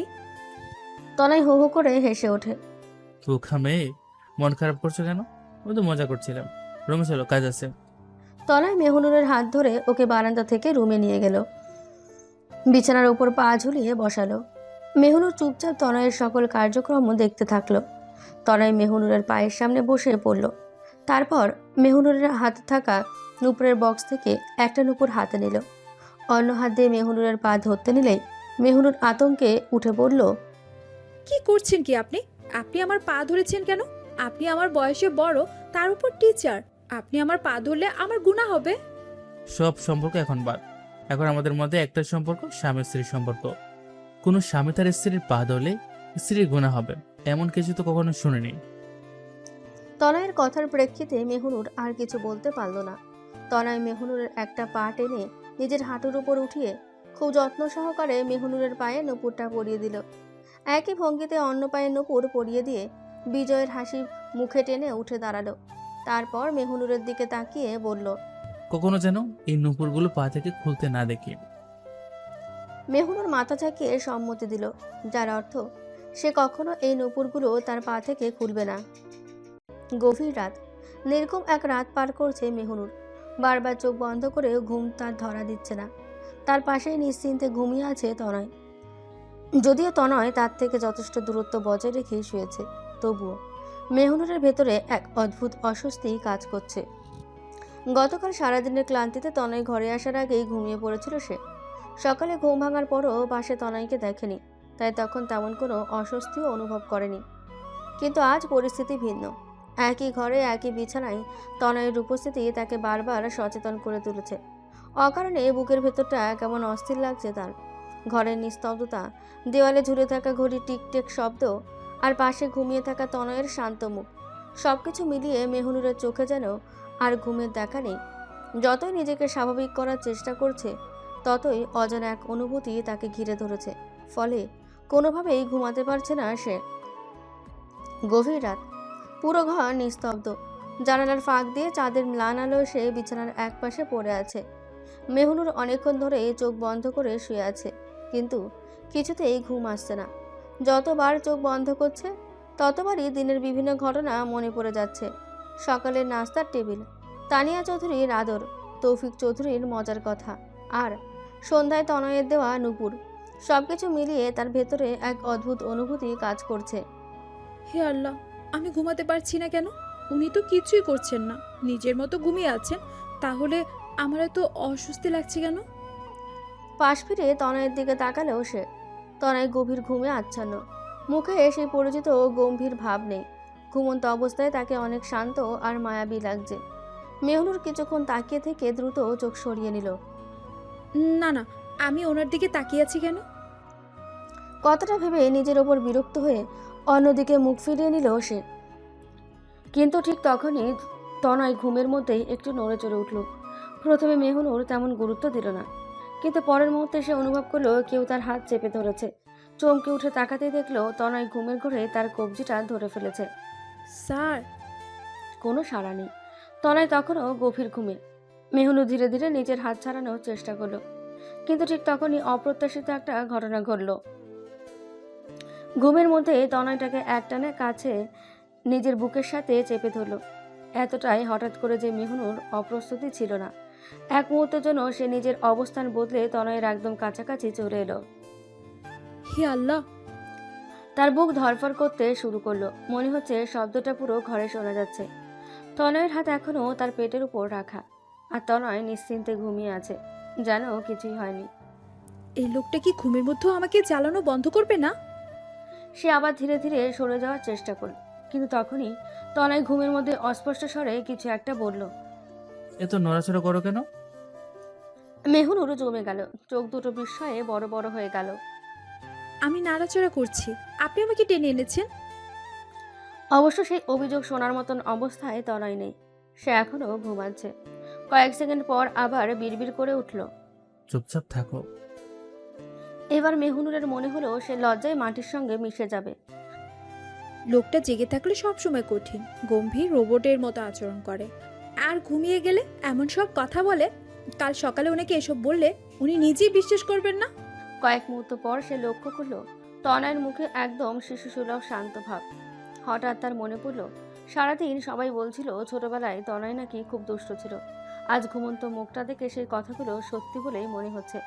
অজান্তেই মেহুনুরের ঠোঁটের কোণে হাসি ফুটে উঠল। জেগে থাকলে একদম ডেভিল টিচার, আর ঘুমালে একদম বাচ্চাদের মতো। কথা শেষ করে নিজে লজ্জা পেয়ে গেল সে, কারণ সে বুঝতে পারল সে অনেকক্ষণ ধরে তনয়ের দিকে তাকিয়ে আছে। আর অদ্ভুত ব্যাপার হলো, এতক্ষণ যে অস্বস্তি তাকে ঘুমাতে দিচ্ছিল না, সেটা ধীরে ধীরে কমে আসছে তনয়ের হাতের স্পর্শ। রাতের নীরবতা আর এক ধরনের অজানা নিরাপত্তার অনুভূতি তাকে ঘিরে ধরল। ধীরে ধীরে তার চোখ দুটো ভারী হয়ে এলো, আর কিছুক্ষণের মধ্যে মেহুনুরও গভীর ঘুমে তলিয়ে গেল। সকালবেলা মেহুনুরকে নিয়ে রহমান বাড়ির উদ্দেশ্যে রওনা দেয় তনয়। মাঝ রাস্তায় শ্বশুরবাড়ির জন্য 2 হাত ভরে ফল, মিষ্টি আর বিভিন্ন জিনিসপত্র নিয়ে নেয়। বাড়িতে পৌঁছতেই গাড়ির শব্দ পেয়ে বাড়ির দরজা খুলে ভেতর থেকে বেরিয়ে এলেন মেহুনুরের বাবা মিরাজ রহমান ও মা আঁখি রহমান। অনেকদিন পর মেয়েকে সামনে দেখে দুজনের মুখেই আনন্দের হাসি ফুটে উঠল। মেহুনুর আর নিজেকে সামলাতে পারল না, প্রায় দৌড়ে গিয়ে মায়ের গলা জড়িয়ে ধরল। আম্মু, আমি তোমাকে খুব মিস করেছি জানো। কাল রাত থেকে শুধু ভাবছিলাম কখন তোমাদের কাছে আসব। মনে হচ্ছিল কত যুগ ধরে তোমাদের দেখিনি। আহা, আমার মা, এমনভাবে জড়িয়ে ধরেছ যেন কয়েক বছর পর দেখা হচ্ছে। মাত্র 2 দিন হয়েছে, আর তাতে এই অবস্থা। তোমার কাছে একটা দিন মনে হতে পারে, কিন্তু আমার কাছে অনেক অনেক সময় মনে হয়েছে। নতুন জায়গা, নতুন মানুষ, নতুন পরিবেশ, সব কিছু অন্যরকম। মেয়ের মাথায় স্নেহের হাত বুলিয়ে দিলেন তিনি। এদিকে মেহুনুরের বাবা এগিয়ে এসে তনয়ের দিকে তাকালেন। আসো বাবা তন্ময়, কেমন আছো? কালকের পর আজ আবার তোমাকে দেখে ভালো লাগছে। আলহামদুলিল্লাহ আব্বু, ভালো আছে। আপনি কেমন আছেন? আমিও ভালো আছি বাবা। এসো, সবাই ভেতরে এসো, বাইরে দাঁড়িয়ে থেকে আর কথা বলতে হবে না। ঘরে ঢুকেই মেহনুরের চোখ চারদিকে ঘুরে বেড়াতে লাগলো। সব কিছু আগের মতোই আছে। নিজের বাড়িতে ফিরে তার মনটা হঠাৎ করেই অনেক হালকা হয়ে গেল। আম্মু, আমি আমার রুমে যাই।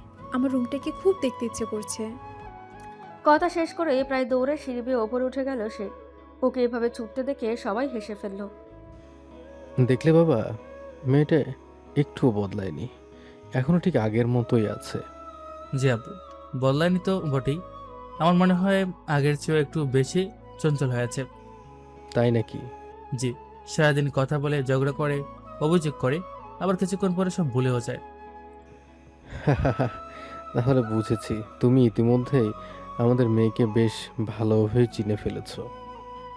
সারাদিন ভালোই জামাই আদর পেয়েছে তনয়। আর মেহুরিন, সে তো বাবার বাড়ি আসতে পেরে সে যেন এখন আকাশে বাতাসেই উড়ছে। রাত প্রায় 10:30। রহমান বাড়ির অতিথি কক্ষে বসে আছে তনয় আর মেহনুর। সারাদিন আত্মীয় স্বজন, গল্প আর আপ্যায়নের ভিড়ে ঠিকমতো কথা বলার সুযোগই হয়নি তাদের। ঘরে এখন নীরবতা। মেহনুর বিছানার একপাশে বসে মোবাইলে কিছু দেখছিল, আর তনয় জানালার পাশে দাঁড়িয়ে বাইরে তাকিয়েছিল। মেহনুর, কোনো সাড়া নেই। মেহনুর বিছানার একপাশে বসে ফোনে পুরোপুরি ডুবে আছে। স্ক্রিনের আলোতে তার মুখটা আলতো করে জ্বলজ্বল করছে, চোখ একদম স্থির। তনয় একটু ভ্রু কুঁচকে আবার ডাকলো। মেহনুর শুনছো? এবারও কোনো উত্তর নেই। ধীর পায়ে এগিয়ে এসে তনয় বিছানার পাশে দাঁড়ালো।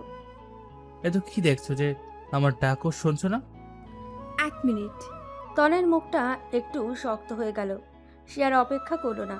হঠাৎ করে যে ঝুঁকে মেহনুরের হাত থেকে ফোনটা নিয়ে নিল। এই, কি করছেন আপনি? ফোনটা হাতছাড়া হতে মেহনুর চমকে উঠল। পরক্ষণে সে ফোনটা ফেরত নিতে এগোলো। ফোনটা দিন। তনয় ফোন ফেরত না দিয়ে হাত ওপরে তুলে ফেলল। ফোনটা ফিরিয়ে নিতে গিয়ে মেহনুর আরও এক ধাপ এগিয়ে এলো। তনয়ের পায়ের ওপর ভর দিয়ে দাঁড়িয়ে নিজের ফোন নেওয়ার চেষ্টা করতে থাকে। নিজের বিবাহিত স্ত্রীকে এত কাছে পেয়ে কোনো পুরুষ কি নিজের ঠিক রাখতে পারে? তনয়ও পুরুষ। মেহনুরকে এত কাছে পেয়ে ওর মনে হলো আজ সব বাধা ভেঙে মেহনুরকে নিজের করে নেবে। তনয় ওর অন্য হাত দিয়ে মেহনুরকে একদম নিজের কাছে টেনে নিয়ে ওর গলায় মুখ ডুবিয়ে দেয়। মেহনুর আবেশে নিজের চোখ বন্ধ করে ফেলল। কিন্তু হঠাৎ ওর কি হলো কে জানে, এক ধাক্কায় তনয়কে নিজের থেকে দূরে সরিয়ে দিয়ে চিৎকার করে বলল, আমার এই শরীরের জন্যই আমাকে বিয়ে করেছেন, তাই না? তাহলে এই 2 দিন ভালো সেজে অভিনয় করেছিলেন কেন? হ্যাঁ, বিয়ের রাতেই খুবলে খুবলে খেতেন আমার শরীর। আমাকে তো বিয়ে করেছেন আপনি। আপনার তো এখন অধিকার আছে আমার শরীর পাওয়ার। নিন শরীর, আপনার খায়েশ মজার। পরের দিনই সকাল। জানালার পর্দার ফাঁক দিয়ে সকালে নরম রোদ এসে মেহনুরের মুখে পড়ছে। ধীরে ধীরে তার ঘুম ভাঙল। ঘুম ভাঙতে গত রাতের ঘটনাগুলো একের পর এক মনে পড়ে গেল, আর সঙ্গে সঙ্গে তার বুকের ভেতরটা মোচড় দিয়ে উঠল। রাতের শেষ কথাগুলো এখনো কানে বাজছে। আমি কি খুব বেশি বলে ফেলেছি?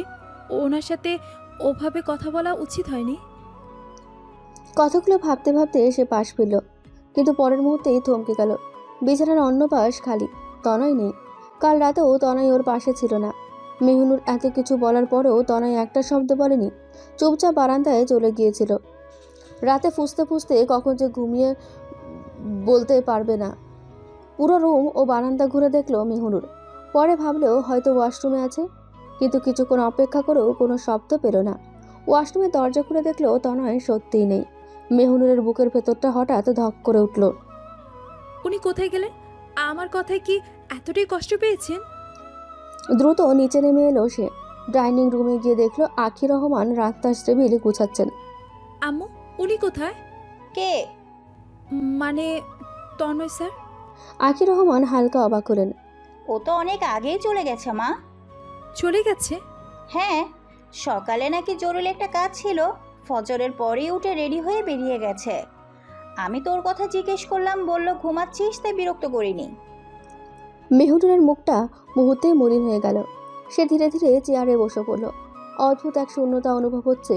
কাল রাতে যা বলেছে তারপরে একটা কথাও না বলে তনয়ের চলে যাওয়াটা কেমন যেন লাগছে। কি হয়েছে মা? কিছু না।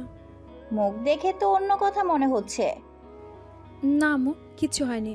মাত্র ঘুম থেকে উঠেছি, তাই হয়তো এমন দেখাচ্ছে। হতে পারে। তোর আব্বুকে ডেকে নিয়ে আয়। তনয় সকালে ভোরে মেহনুরদের বাড়ি থেকে ওর বন্ধু রাফির বাড়িতে এসে উঠেছে। এখন মেহনুরকে ছাড়া সে নিজের বাড়িতে যাওয়া মানে হাজার প্রশ্নের সম্মুখীন হওয়া। আর মেহনুরদের বাড়িতে থাকলে হয়তো দম বন্ধ হয়ে মরে যাবে, তাই এখানে চলে এসেছে। রাফির বাসার ছোট্ট গেস্ট রুমে জানালার পাশে দাঁড়িয়ে আছে তনয়। বাইরে সকালে রোদ উঠছে, কিন্তু তার ভেতরের অস্থিরতা একটুও কমছে না। হাতে মোবাইল, স্ক্রিনে কিছু নেই, শুধু বারবার বন্ধ করে আবার খুলছে। বারবার চোখের সামনে ভেসে উঠেছে রাতে সেই ভয়ঙ্কর দৃশ্য, যেখানে মেহনুর অনেকটা রেপিস্টের সাথে তুলনা করেছে ওকে। রাফি দরজার ফাঁক দিয়ে তাকিয়ে বলে, কিরে ভাই, সকালে এমন ভোরে আমার এখানে চলে এলি? কিছু জিজ্ঞাসা করলে কোনো জবাব না দিয়ে বললি তোর ঘুম পেয়েছে, ঘুমাবি। ঘুমিয়েছিস তো? এখন আমার উত্তর দে, এত সকালবেলা বউ রেখে আমার এখানে কি? কেন? কোনো কারণ ছাড়া আমি কি তোর বাড়িতে আসতে পারি না? দেখ, অন্য সময় হলে জিজ্ঞাসা করতাম না, কিন্তু এখন তুই বিবাহিত, কোথায় বউয়ের সাথে রোমান্স করবি সেই জায়গায় আমার এখানে এসে বসে আছিস। তুই কি চাচ্ছিস আমি এখান থেকে চলে যাই? যদি চাস তাহলে বলে দে, আমি চলে যাচ্ছি। রাফি পেছনে ঘুরে রুম থেকে বের হতে হতে বলল, এর জন্যই তো বলে কারো উপকার করতে গেলে আগে নিজের ভাগ্য দেখে নিতে হয়। আমি তো ভাবলাম ভালো কাজ করি, মানুষের পাশে দাঁড়ায়, আর ফল কি? উল্টো দোষ আমার ঘরে এসে পড়লো। মানুষ উপকারের দাম দেয় না, বরং মনে রাখে কখন ভুলটা করেছিলাম। সে একটু থেমে দীর্ঘশ্বাস ফেলে আবার বলল, আসুন, ভবিষ্যতে যদি কখনো তোর আর তোর বউয়ের মধ্যে কোনো ঝামেলা টামেলা হয়, কোনো ভুল বোঝাবুঝি হয়, কান্নাকাটি বা রাগারাগি হয়, আমি কিন্তু সোজা সাইডে, একদম নিরপেক্ষ, একটাও কথা বলবো না। আমাকে জিজ্ঞাসা করতেও আসবি না। আমি কিছু জানি না, আমি শুধু দর্শক টাইপ হয়ে যাবো। রাফি আবার নাটক করে হাত তুলে বলল, আগেই বলে দিলাম, পরে আবার বলিস না যে আমি সাহায্য করিনি। আমি তখন শুধু পপকর্ন নিয়ে দূর থেকে সিন দেখবো। রাফির কথার ধরন দেখে হেসে ফেলল তনয়। তবে মুহূর্তেই মেহুনুরের কথা মনে পড়তেই মুখে আধার নেমে আসে। ড্রয়িং রুমের এক কোণে নরম সোফায় বসে আছে আকি রহমান। সকালের আলো জানালা দিয়ে ঢুকে ঘরটাকে শান্ত করে তুলেছে। চারপাশে নীরবতা, শুধু ঘড়ির টিকটিক শব্দ শোনা যাচ্ছে। মেহুনুর ধীরে ধীরে এসে তার মায়ের কোলে মাথা রাখল। আজ তাকে একটু ভিন্ন লাগছে, চোখে ক্লান্তি, মুখে লুকানো অস্থিরতা। আকি রহমান কিছুক্ষণ কিছু বললেন না, শুধু মেয়ের মাথায় আলতো করে হাত বুলিয়ে দিলেন। আঙুলের ছোঁয়ায় যেন মেহুনুরের ভেতরের অস্থিরতা একটু একটু করে নরম হয়ে আসছে। কি হয়েছে রে মা, এত চুপচাপ কেন? কিছু না আম্মু। কিছু না হলে এমন মুখ করে কেউ বসে না। বলতো, তনয় কিছু বলেছে? নামটা শুনতেই মেহুনুরের বুকের ভেতরটা একটু কেঁপে উঠল। সে চোখ বন্ধ করে রইল। উনি কি বলবে? আকি রহমান ধীরে ধীরে তার চুলে হাত বুলাতে বুলাতে আবার জিজ্ঞেস করলেন, ও কি তোকে কষ্ট দিয়েছে মা? তোর সাথে ঠিকভাবে কথা বলে না? মেহুনুর একটু চুপ করে রইল, তারপর ধীরে ধীরে বলল, না আম্মু, উনি আমাকে কিচ্ছু বলেনি। উনি আর ওনার পরিবার খুব ভালো। আমি বোকার মতো তোকে প্রশ্ন করছি, তনয় তোকে কষ্ট দিয়েছে কিনা? যে ছেলে তোকে নিজের করে পাওয়ার জন্য এত পাগলামি করেছে, সেই ছেলে তোকে পাওয়ার পর কি তোকে কষ্ট দিতে পারে?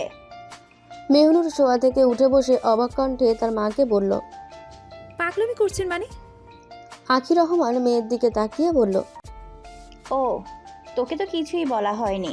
তাহলে শোন, তোর বাবা তোর বিয়ে ঠিক করেছিল তার বন্ধু ছেলের সাথে। তনয় কিভাবে এসব জেনেছে জানি না।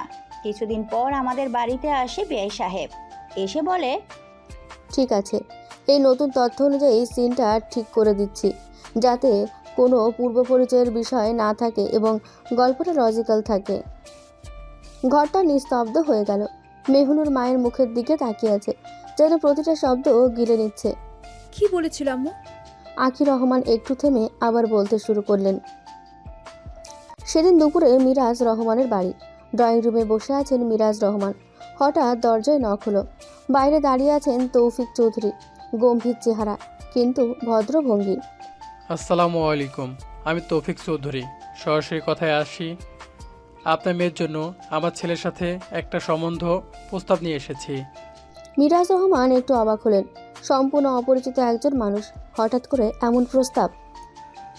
দেখুন ভাই, আপনি তো আমাদের কেউ না, আগে তো কোনো পরিচয়ও নেই, হঠাৎ করে এই প্রস্তাবটা। আমি বুঝতে পারছি, আমি তনয় ফ্যাশন হাউসের মালিক, আমার ছেলে তানভীর চৌধুরী তনয়। শহরে নামকরা একটি ভার্সিটির লেকচারার হিসেবে আছে, সে সাথে আমার ব্যবসার সাথে জড়িত আছে। আমার ছেলে আপনার মেয়েকে খুব পছন্দ করে। আমি চাইছিলাম সম্মানের সাথে প্রস্তাবটা দিতে। মিরাজ রহমান একটু চুপ করে থাকলেন, তারপর শান্ত গলায় বললেন, আমি আপনার প্রস্তাবে খুশি হয়েছি, কিন্তু আমার মেয়ের ব্যাপারে আমি আগে থেকে একটা সিদ্ধান্ত নিয়ে রেখেছি। সিদ্ধান্ত? হ্যাঁ, আমার এক বন্ধুকে কথা দিয়েছি, তার ছেলের সাথে আমার মেয়ের বিয়ে দেব। তৌফিক চৌধুরী কিছুক্ষণ চুপ করে রইলেন। তার চোখে কোনো রাগ নেই, শুধু এক ধরনের স্থিরতা। আপনি আপনার বন্ধুকে কথা দিয়েছেন, সেটা আমি সম্মান করি, কিন্তু আমি শুধু এতটুকু চাই আমাদের কথাটাও একবার ভেবে দেখবেন। মিরাজ রহমান খুবই বিনয়ের সুরে বলেন, মাফ করবেন, আমি আমার কথার খেলাপ করতে পারবো না। সেই দিনের মতো বেআই সাহেব চলে গেল। তার পরের দিন আমাদের বাড়িতে আবার উপস্থিত হন তিনি। তবে তিনি একা আসেননি, তার সাথে এসেছিল তনয় নিজেও। মেহনুর যেন মায়ের কথা গিলে খাচ্ছে। সে মায়ের দিকে তাকিয়ে বলল, তারপর আসসালামু আলাইকুম। আমি আবার দুঃখ প্রকাশ করছি এমনভাবে বারবার আসার জন্য, কিন্তু আজ আমি বাবা হিসেবে এসেছি, আর আমার ছেলে এসেছে ভালোবাসার কথা বলতে। বলুন, আমি শুনছি। তরাই একবার গভীর শ্বাস নিল, তারপর ধীরে ধীরে সামনে এগিয়ে এলো। কণ্ঠটা শান্ত, কিন্তু ভেতরে ঝড় লুকানো। আমি কোনো গল্প বানিয়ে কথা বলতে আসিনি আঙ্কেল, আমি শুধু একটা সত্যিটা বলতে এসেছি। কি সত্যি? আমি মেহনুরকে ভালোবাসি। ঘরটা যেন এক মুহূর্তে থেমে গেল, এমনকি দেওয়াল পর্যন্ত নীরব হয়ে গেল। মিরাজ রহমান ধীরে ধীরে তাকালেন। ভালোবাসা? এটা তুমি খুব সহজে বলছো। না চাচা, এটা সহজ না, এটা আমার জীবনের সবচেয়ে কঠিন সত্য। তরাই একটু এগিয়ে এসে আবার বলল, আমি জানি আপনি আগে কথা দিয়েছেন, আর আমি সেই কথার মূল্য বুঝি, কিন্তু আমার ভালোবাসা ঠুনকো নয় আঙ্কেল। আমি আমার বন্ধুকে কথা দিয়েছি, সেটা কথা আমি ভাঙতে পারবো না। আমি আপনাকে কথা ভাঙতেও বলছি না আঙ্কেল, আমি শুধু বলছি আমার কথাটা একবার ভেবে দেখুন। মিরাজ রহমানের মুখ শক্ত হয়ে গেল। আমার পক্ষে সম্ভব নয়। এই কথায় তনয় এক মুহূর্ত চুপ করলো, তারপর ধীরে ধীরে হাঁটু গেড়ে বসে পড়ল। তাহলে আমি আপনার পায়ে হাত দিয়ে অনুরোধ করব। ঘরের সবাই চমকে উঠল। তনয় ধীরে ধীরে মিরাজ রহমানের পা ধরে ফেলল। আঙ্কেল, আপনার মেয়ে মেহনুরকে আমাকে দিয়ে দেন না, আমি তাকে রানীর মতো করে রাখবো, কোনো কষ্ট তার আশেপাশে আসতে দিব না, তাকে ভালোবাসায় আগলে রাখবো। প্লিজ আঙ্কেল, দিন না মেহনুরকে। মিরাজ রহমান কেঁপে উঠলেন। এই ছেলে, ওঠো। না আঙ্কেল, আমি আজ উঠবো না। মেহনুরকে আমি নিজের করে না পেলে আমি বাঁচবো না। মেহনুর আমার কাছে অক্সিজেনের মতো। মানুষ যেমন অক্সিজেন না পেলে মারা যায়, আমি তেমন মেহনুরকে ছাড়া নিঃস্ব হয়ে যাব। আমার কথা রাখুন না আঙ্কেল। তনয়ের চোখে পানি, কিন্তু কণ্ঠ শক্ত। তবুও মিরাজ রহমান চোখ বন্ধ করে মাথা ঘুরিয়ে নিলেন। না, আমি আমার কথা বদলাতে পারবো না। সেদিন আর কোনো কথা হয়নি। তনয় উঠে দাঁড়ালো, চোখ মুছল। তৌফিক চৌধুরী ছেলের কাঁধে হাত রাখলেন। চলো। দুজনে সেদিন চলে গেলেন, কিন্তু তনয়ের চোখে ছিল না হারার ছাপ, ছিল অপেক্ষার আগুন। এরপর শুরু হলো অন্য গল্প। প্রতিদিন সকালে মিরাজ রহমান অফিসে যান, আর প্রতিদিনই অফিসের সামনে দাঁড়িয়ে থাকে তনয়। বৃষ্টি হোক বা রোদ, একই জায়গা। প্রথম দিন মিরাজ রহমান কিছু বলেনি, দ্বিতীয় দিনও না, তৃতীয় দিন তিনি শুধু একবার তাকিয়ে চলে গেছেন, চতুর্থ দিন তিনি নিজেই থেমে গেলেন। তুমি কেন এখানে দাঁড়িয়ে থাকো? কারণ আমি এখনো এই একই জায়গায় আছি আঙ্কেল, আমি মেহনুরকে চাই। তুমি বুঝতে পারছো না? আমি সিদ্ধান্ত বদলাবো না। আমিও মেহনুরকে বলতে পারবো না। এভাবেই কেটে গেল আরও কিছুদিন। একদিন হঠাৎ মিরাজ রহমান অফিস থেকে বের হয়ে দাঁড়ালেন তনয়ের সামনে। দীর্ঘ নীরবতার পর তিনি বললেন, তুমি কি সত্যি মনে করো তুমি আমার মেয়েকে সুখী রাখতে পারবে? আমি পৃথিবীর সব সুখ ওর পায়ের নিচে এনে হাজির করব, ওকে কোনো কষ্ট ছোঁয়ার সুযোগও দেব না। এই কথাটাই বদলে দিল সব। মিরাজ রহমান অনেকক্ষণ চুপ করে থাকলেন, তারপর ধীরে ধীরে বললেন, ঠিক আছে, আমি আমার কথা ভাঙছি না, আমি আমার সিদ্ধান্ত বদলাচ্ছি। তনয় যেন বিশ্বাস করতে পারছিল না। আমি এই কয়েকদিনে বুঝে ফেলেছি তুমি আমার মেয়ের জন্য কি করতে পারো। তোমার ভালোবাসাকে অসম্মান করার সাহস পেলাম না। আমি রাজি। তনয়ের চোখে প্রথমবারের মতন শান্তি নেমে এলো। ঠোঁটের কোণে এক চিলটে হাসি ফুটে উঠল। পুরো ঘটনা শুনে মেহনুরের চোখে জল এসে জমে গেছে। সে একবার মায়ের দিকে তাকায়, আবার নিচের দিকে চোখ নামিয়ে নেয়। বুকের ভেতরটা অদ্ভুতভাবে ভারী লাগছে, যেন এতদিনের না বলা একটা সত্য হঠাৎ করে শ্বাস আটকে দিয়েছে। আফসোস করতে শুরু করে। সে না জেনে তনয়কে কত বাজে কথা বলেছে, অপমান করেছে, অথচ এই মানুষটা তাকে পাওয়ার জন্য লড়াই করে গিয়েছে। মেহনুর আখি রহমানের আড়ালে চোখের পানি মুছে তাকে বলল, আম্মু, আমি ঘরে যাচ্ছি। আচ্ছা ঠিক আছে, যা। মেহনুর এক দৌড়ে নিজের রুমে চলে আসে। পাগলের মতন পুরো ঘর খুঁজে নিজের মোবাইল বের করে। কম্পিত হাতে ডায়াল করে তনয়ের নাম্বারে। 2বার ফোন বেজে কেটে যায়, তবে তনয় ফোন রিসিভ করে না। তৃতীয় ডায়াল করা কিছুক্ষণ পর তনয় ফোন রিসিভ করে। কানে নিতেই মেহনুর ব্যস্ত গলায় বলল, আপনি আমাকে নিয়ে যেতে আসবেন না? তনয় যেন অনুভূতিহীন এমনভাবে উত্তর দিল, কেন আসবো? যাতে আবারও তোমার শরীর খুবলে খেতে পারে? মেহনুর ফোনটা কানে ধরে যেন এক মুহূর্তে স্থির হয়ে গেল। তনের গলায় যে ঠান্ডা দূরত্ব ভরা স্বরটা ছিল, তা তার বুকের ভেতরটা আরো ভারী করে দিল। আপনি এমন কেন করছেন? কারণ তুমি তো সেটাই ভাবো, তাই না? আমি খারাপ। আমি শুধু তোমার শরীরের জন্য তোমাকে বিয়ে করেছি, আর কত কি। না, আমি সেটা বলতে চাইনি। আমি ভুল বুঝেছিলাম। আপনি প্লিজ এখানে আসুন না। সরি, আমি তোমার সামনে গিয়ে দাঁড়াতে পারবো না। মেহনুর খুব কঠিন কণ্ঠে বলে উঠল, আমি আপনাকে 1 ঘন্টা সময় দিলাম। এই 1 ঘন্টার মধ্যে আপনি এখানে আসবেন। আপনি কোথা থেকে আসবেন, কিভাবে আসবেন আমি জানতে চাই না। 1 ঘন্টার ভিতর আপনি যদি এখানে না আসেন, আমি এমন কিছু করে বসবো যার জন্য আপনাকে সারা জীবন আফসোস করতে হবে। তনয়কে আর কিছু বলার সুযোগ না দিয়ে ফোন কেটে দেয় মেহনুর। কারণ সে জানে 1 ঘন্টা আগেই তনয় তার কাছে ঠিক চলে আসবে। সত্যি মেহনুরকে 1 ঘন্টা অপেক্ষা করতে হয়নি। তার আগেই শুনতে পেল তনয়ের গাড়ির আওয়াজ। কিছুক্ষণ আখি রহমানের সাথে কথা বলে মেহনুরের রুমের দিকে রওনা দেয় তনয়। তনয়ের পায়ের শব্দ যত এগিয়ে আসছে, মেহনুরের হৃদযন্ত্র যেন তত দ্রুত ডিপ করছে। দরজা খুলে ঘরে ঢুকতেই তনয় কয়েক মুহূর্ত স্থির হয়ে দাঁড়িয়ে রইল। ঘরের আলো নরম, কিন্তু ভেতরের বাতাসটা যেন ভারী। তার চোখ সরাসরি মেহনুরের দিকে গেল। মেহনুর আর এক মুহূর্ত দেরি করেনি, যেন এতক্ষণ ধরে জমে থাকা ভয়, অনুশোচনা আর ভালোবাসা একসাথে ভেঙে পড়ল। সে দৌড়ে গিয়ে তনয়কে শক্ত করে জড়িয়ে ধরল। ঘরের নিস্তব্ধতা ভেঙে শুধু শোনা যাচ্ছে মেহনুরের কাঁপা শ্বাস। কিন্তু তনয় একটুও নড়ল না। তার হাত দুটো ধীরে ধীরে পাশে নামানো, মুখে কোনো প্রতিক্রিয়া নেই, চোখে শুধু ক্লান্ত একটা শূন্যতা।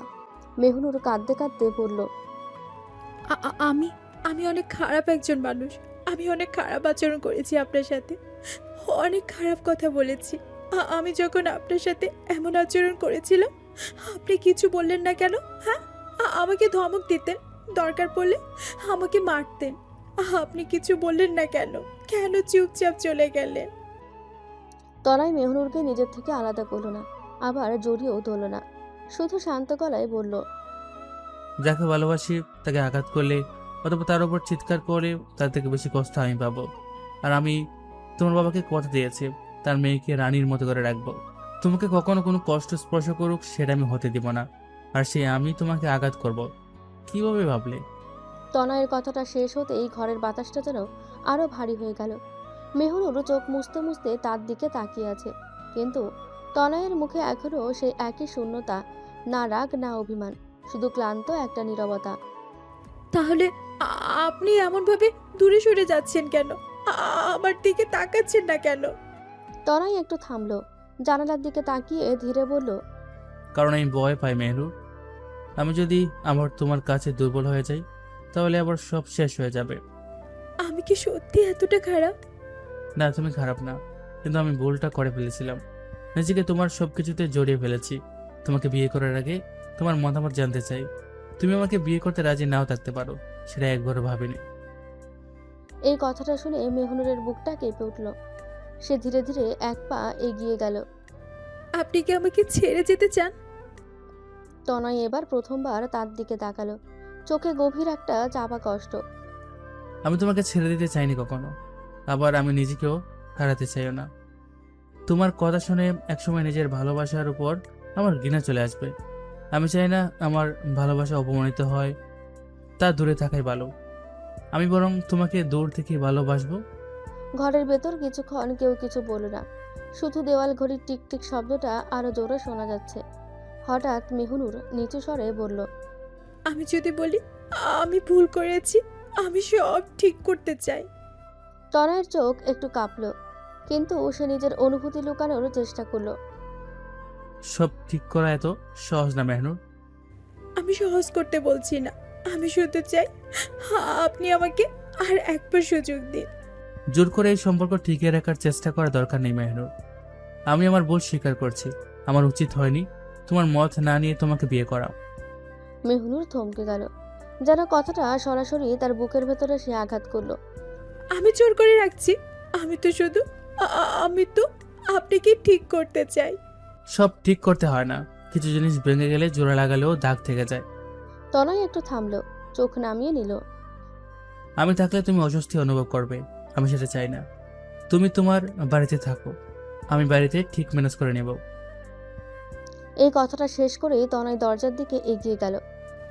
আপনি এভাবে চলে যাবেন? তনয় থামলো না, শুধু ধীর গলায় বলল। এটাই ভালো হবে। মেহনুরের বুকটা হঠাৎ খুব ভারী হতে লাগলো, চোখের পানি আর আটকে রাখতে পারল না, কাঁদতে কাঁদতে বলল, আমি আপনাকে হারাতে চাই না, প্লিজ এমন করবেন না। তনয়ের পা দরজার কাছে পৌঁছে গেছে, ঠিক তখনই পেছন থেকে ভাঙা কণ্ঠে আবার ডাক এলো। সরি। কিন্তু এবার কোনো উত্তর এলো না। মেহনুর কয়েক পা এগোতেই মাথাটা ঘুরে উঠল, চারপাশটা যেন ঝাপসা হয়ে আসছে। আমি সত্যি আপনাকে। তার কথা শেষ হলো না, সে ধীরে ধীরে বসে পড়ল। তারপর চোখের সামনে সবকিছু অন্ধকার হয়ে এলো। মেহনুর অচেতন হয়ে মেঝেতে চলে পড়ল। এক মুহূর্তের জন্য পুরো ঘর থমকে গেল। তনয় দরজার কাছে দাঁড়িয়েছিল, পরের মুহূর্তে যেন তার পুরো পৃথিবী ভেঙে গেল। মেহনুর! সে পাগলের মতন দৌড়ে ফিরে এলো, হাঁটু করে বসে মেহনুরকে জড়িয়ে ধরল। এই কি করছো তুমি? চোখ খোলো প্লিজ, চোখ খোলো। তার হাত কাঁপছে, কণ্ঠ ভেঙে যাচ্ছে। যে মানুষটা এতক্ষণ নিজেকে শক্ত করে রেখেছিল, সে এখন পুরোপুরি ভেঙে পড়ছে। আমি যাচ্ছি না, আমি কোথাও যাচ্ছি না। তুমি এমন করো না। আমার জান, আমার কলেজা, এদিকে আমি এখানেই আছি, কোথাও যাব না, আমি তোমার সাথেই থাকবো। সে দ্রুত মেহনুরকে করে তুলতে বিছানায় শুইয়ে দিল, বারবার তার মুখে পানি ছিটাতে লাগলো, কাঁপা গলায় ডাকতে লাগলো। মেহনুর প্লিজ, আমার সাথে এমন করো না, আমার কষ্ট হচ্ছে মেহনুর। বাইরে নীরবতা ভেঙে শুধু শোনা যাচ্ছে তনয়ের অস্থির শ্বাস আর ভাঙা ডাক। আর ঘরের ভেতর পড়ে আছে অচেতন মেহনুর, আর তার পাশে পাগলের মতন ভেঙে পড়া তনয়। অনেকক্ষণ অপেক্ষা করার পরও যখন মেহনুরের জ্ঞান ফেরে না, তখন তনয় মেহনুরের বাবা মাকে ডেকে নিয়ে আসার জন্য উঠতে ঠিক তখনই ওর সাথে টান লাগে। পেছনে তাকিয়ে দেখে মেহনুর ওর দিকে মিটিমিটি করে তাকিয়ে আছে। মেহনুর আস্তে আস্তে বলল, আপনি যাবেন না? মেহনুরকে চোখ খুলে তাকাতে দেখে তনয়ের যেন প্রাণ ফিরে আসলো। ও তাড়াতাড়ি মেহনুরের কাছে বলল, এই মেহনুর, কি হয়েছে তোমার? আমাকে একটা সুযোগ দেওয়া যায় না?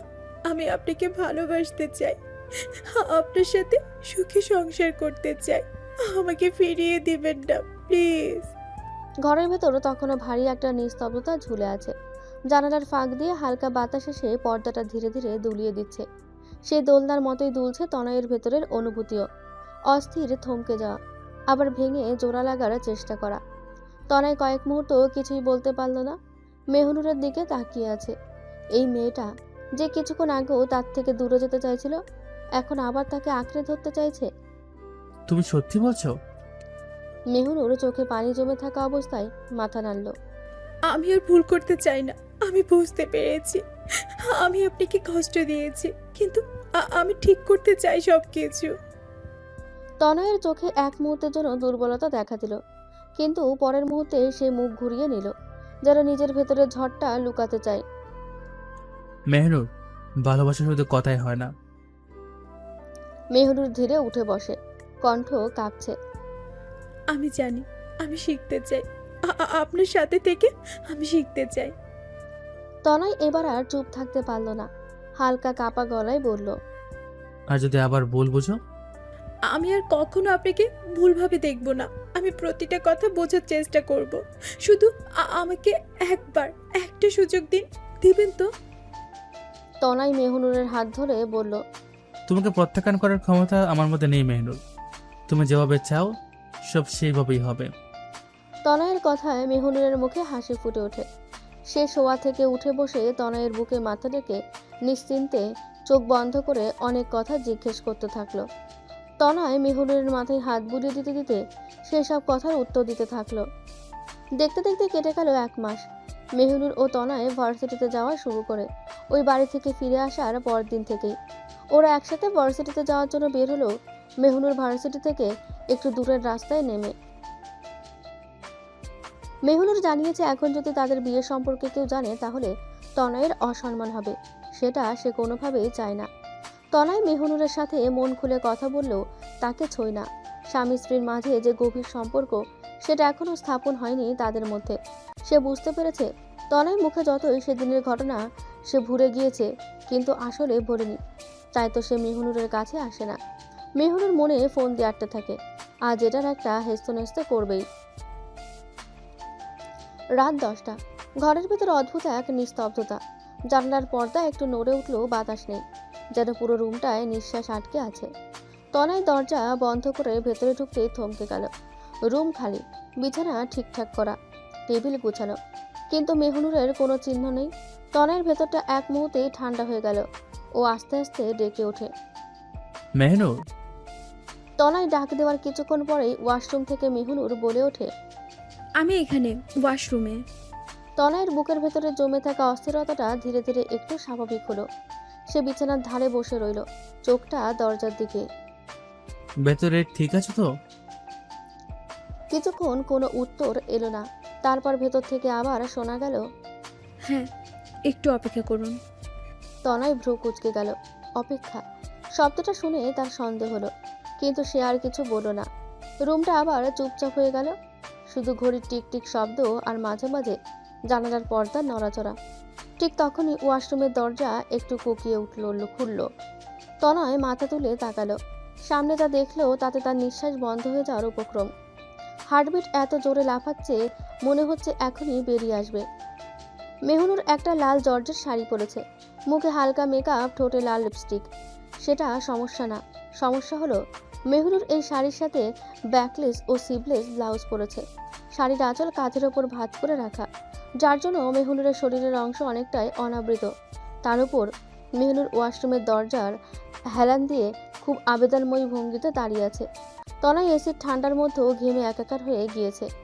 মেহনুর আগের চেয়েও আবেদনময়ী ভঙ্গিতে হেঁটে তনয়ের কাছে আসে। তনয়ের বুকে হাত রাখতে তনয়ের মনে হলো ওর পুরো শরীর কেঁপে উঠেছে। তনয় কাঁপা কণ্ঠে বলল, কি করছো মেহনুর? মেহনুর শুষ্ক হাতে তনয়ের বুকের চারপাশে আঙুল চালিয়ে জবাব দিল, যেটা আপনার করা উচিত ছিল। কি করা উচিত ছিল আমার?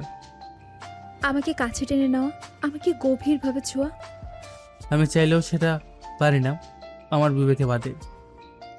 মেহনুর এবার নিজের 2 হাত তনয়ের কাঁধে তুলে ওকে টেনে নিজের কাছে নিয়ে এসে ফিসফিস করে বলল, আজ পুরনো কোনো কথা তোলা যাবে না। আজ শুধু আমরা দুজনকে ভালোবাসবো। আজ এই চাঁদ, জোছনা, বাতাস সব কিছু সাক্ষী হবে আমাদের ভালোবাসার। এইসবের কোনো তনয় আর কিছু বলতে পারল না। তার আগে একজোড়া ওষ্ঠ তার ওষ্ঠের ওপর ঝাঁপিয়ে পড়ল। খুব যত্ন সহকারে সেই ওষ্ঠ জোড়া গ্রহণ করেছে ওর ওষ্ঠের স্বাদ। তখন অনেকক্ষণ চেষ্টা করে নিজের এসব থেকে দূর রাখার, কিন্তু মেহনুরের স্পর্শ, গভীর চুমু ওকে যেন পাগল করে তুলেছে। কোনোভাবেই নিজেকে আটকে রাখতে পারছে না। তনয় এক ঝটকায় মেহনুরকে কোলে তুলে নেয়। সেই সাথে পাল্লা দিয়ে চলছে দুজনের চুম্বন প্রতিযোগিতা। তনয় 1 পা 2 পা করে এগিয়ে যায় বিছানার কাছে। সেখানে খুব যত্ন সহকারে শুইয়ে দেয় মেহনুরকে। আস্তে আস্তে মেহনুরের কাঁধ থেকে ওর শাড়ির আঁচল সরিয়ে দেয়। কাপড়ে আবৃত শরীর আরও অনাবৃত হয়ে যায়। তনয় আস্তে আস্তে মেহনুরের গলায় মুখ ডুবিয়ে দেয়। ওর হাত স্লাইড করতে থাকে মেহনুরের উন্মুক্ত পেটে। মেহনুর একটু পর পর কেঁপে কেঁপে ওঠে। চোখ দিয়ে অঝোর ধারায় পানি বেয়ে পড়ছে, তবে সেই কান্না কষ্ট নয়, সুখের। রাত যত গভীর হলো, মেহুনুর ও তনয়ের ভালোবাসা আদান প্রদান আরও গভীর। সত্যি, চাঁদ, জ্যোৎস্না, বাতাস সবকিছুই তাদের ভালোবাসার সাক্ষী হলো। পূর্ণতা পেল তনয়ের বহুদিনের ভালোবাসা। ভোরের নরম আলো ধীরে ধীরে ঘরের ভেতরে ছড়িয়ে পড়েছে। জানালার পর্দা হালকা বাতাসে দুলছে, আর সেই দোলার সাথে যেন ঘরের নীরবতাও একটু একটু করে ভাঙছে। মেহনুর ড্রেসিং টেবিলের সামনে বসে বসে চুল শুকাচ্ছে। তার চোখে এখনো ঘুমের আলসেমি, মুখে এক ধরনের লাজুক হাসি লেগে আছে। মেহনুরও যখন গতকালের ঘটনা নিয়ে ভাবতে মশগুল, ঠিক তখনই একজোড়া হাত তার পেছন থেকে এসে তার পেটের চেপে ধরে ওর কাঁধের ওপর থুতনি ঠেকে ফিসফিস করে বলল, কি ভাবছো জান? কাল রাতে রোমান্সের কথা? বাবা বাবির দরকার নাই, এখন থেকে প্রতি রাতে এসব হবে। কাল তুমি আমাকে উস্কে দিয়েছো, তার শাস্তি প্রতি রাতে তোমাকে পেতে হবে। লজ্জায় মেহনুরের গাল দুটো লাল আপেলের মতন হয়ে গেল। মেহনুর তনয়ের হাতে আলতো করে চাপড় মেরে বলল, ধ্যাত স্যার, কী সব বলেন না আপনি? নো স্যার, নো আপনি। আজ থেকে তুমি আমাকে তনয় তুমি করে বলবে। আমি পারবো না, আমার লজ্জা লাগে। তনয় মেহনুরের ওপর থেকে সরে গিয়ে বলল, ঠিক আছে, বলতে হবে না, আমি গেলাম, তুমি থাকো তোমার মতো করে। তনয় সেখান থেকে চলে যেতে নিলেই মেহনুর ওর হাত ধরে দ্রুত বলল, আপনি যাবেন না, আমি বলবো। কি বলবা? তুমি করে বলবো। ওকে, তাহলে এখন বলো, তনয় আমি তোমাকে ভালোবাসি। মেহনুর কিছুক্ষণ চুপ করে থাকলেও তনয় আবার বলল, বলবে নাকি চলে যাব? বলছি। তনয়, আমি তোমাকে ভালোবাসি। তনয় মেহনুরের কপালে চুমু খেয়ে বলল, আমিও তোমাকে ভালোবাসি, নিজের থেকেও বেশি। তনয় ঠোঁটের উষ্ণ ছোঁয়া মেহনুরের কপালে লেপটে থাকলো কিছুক্ষণ। মেহনুর আলতো করে চোখ দুটো বন্ধ করে নিল, যেন এই মুহূর্তটাকে মনের ভেতরে চিরতরে বন্দি করে রাখতে চায়। তনয় ওর মুখের দিকে তাকিয়ে মৃদু হাসল। এক সময়ের ক্লাসরুমে সেই রাগী গম্ভীর ডেভিল টিচার এখন মেহনুরের ভালোবাসার সাগরে পুরোপুরি আত্মসমর্পণ করেছে। তনয় নিজের দুই হাত দিয়ে মেহনুরের মুখ ধরে ওপরে তুলে বলল, জান, এখন তো রোমান্স করলে চলবে না, ভার্সিটিতে যেতে হবে না। রোমান্টিক টাইমে তনয়ের এমন কথায় বেলুন চুপসে যাওয়ার মতন অবস্থা হলো মেহনুরের। মেহনুরের মুখের অবস্থা দেখে তনয় মুচকি এসে বলল, থাক জান, মন খারাপ করো না, ভার্সিটি থেকে ফিরে আসি আমরা আবার রোমান্স করব, ঠিক আছে? দেখ, কী সব বলেন, আমার বুঝি লজ্জা করে না? কথাগুলো বলে মেহনুর এক দৌড়ে রুম থেকে বের হয়ে যায়। তনয় সেখানে দাঁড়িয়েই হাসতে থাকে। ভার্সিটির করিডোরে তখন চেনা কোলাহল। ক্লাস শুরুর আগের এই সময়টায় ছাত্রছাত্রীদের আড্ডা আর হাসাহাসিতে মুখর চারপাশ। মেহনুর তার বান্ধবীদের সাথে দাঁড়িয়ে কথা বলছিল, কিন্তু তার মন পড়ে আছে অন্য কোথাও। সকালে সে চঞ্চল মুহূর্তগুলো, তনের গলার স্বর আর কপালে এঁকে দেওয়া ভালোবাসার ছোঁয়া, যার এখনও তার রেশ রেখে গেছে মেহনুরের মনে। সে বারবার নিজের ওড়নাটা আঙুলে পেঁচাচ্ছে আর আপন মনেই হাসছে। তার এই অদ্ভুত দৃশ্য বান্ধবীদের চোখ এড়ালো না। ওর বান্ধবী স্নেহা ওকে জিজ্ঞেস করলো, কি ব্যাপার ম্যাডাম, কি হয়েছে আপনার? একটু পরপর আপনি মিটিমিটি হাসছেন কেন? প্রেমে টেমে পড়েছেন নাকি? আরে ধুর, কি যাতা বলছিস তুই? ওসব কিছু না। আরে বল বল, ঘটনা কি? মেহনুর কিছু বলার আগেই ক্লাসরুমে এন্ট্রি নেয় Tanay. Good morning everyone. Tanay class করানো শুরু করলেই সকল স্টুডেন্ট খুব মন দিয়ে ক্লাস করতে থাকলো। বাদ যায়নি মেহনুর নিজেও। মেহনুর যখন খুব ধ্যান দিয়ে ক্লাস করছে, ঠিক তখনই স্নেহা মেহনুরের কানে ফিসফিস করে বলে, মেহু, আমার মনে হয় স্যার বিয়ে শাদী করে ফেলেছে। স্নেহার কথায় মেহনুরের হাত থমকে যায়। ও স্নেহার দিকে তাকিয়ে বলল, তোর হঠাৎ করে এটা মনে হওয়ার কারণ কি? ওই দেখ, স্যারের গলায় লাভ বাইট, মনে হয় নতুন বিয়ে করেছে আর বউ আদর করে গলায় লাভ বাইট দিয়ে দিয়েছে। স্নেহার কথা শুনে মেহনুরের নিঃশ্বাস বন্ধ হয়ে যাওয়ার উপক্রম। তনয়ের দিকে তাকিয়ে দেখলো সত্যি সত্যি তনয়ের গলায় লাভ বাইটের চিহ্ন।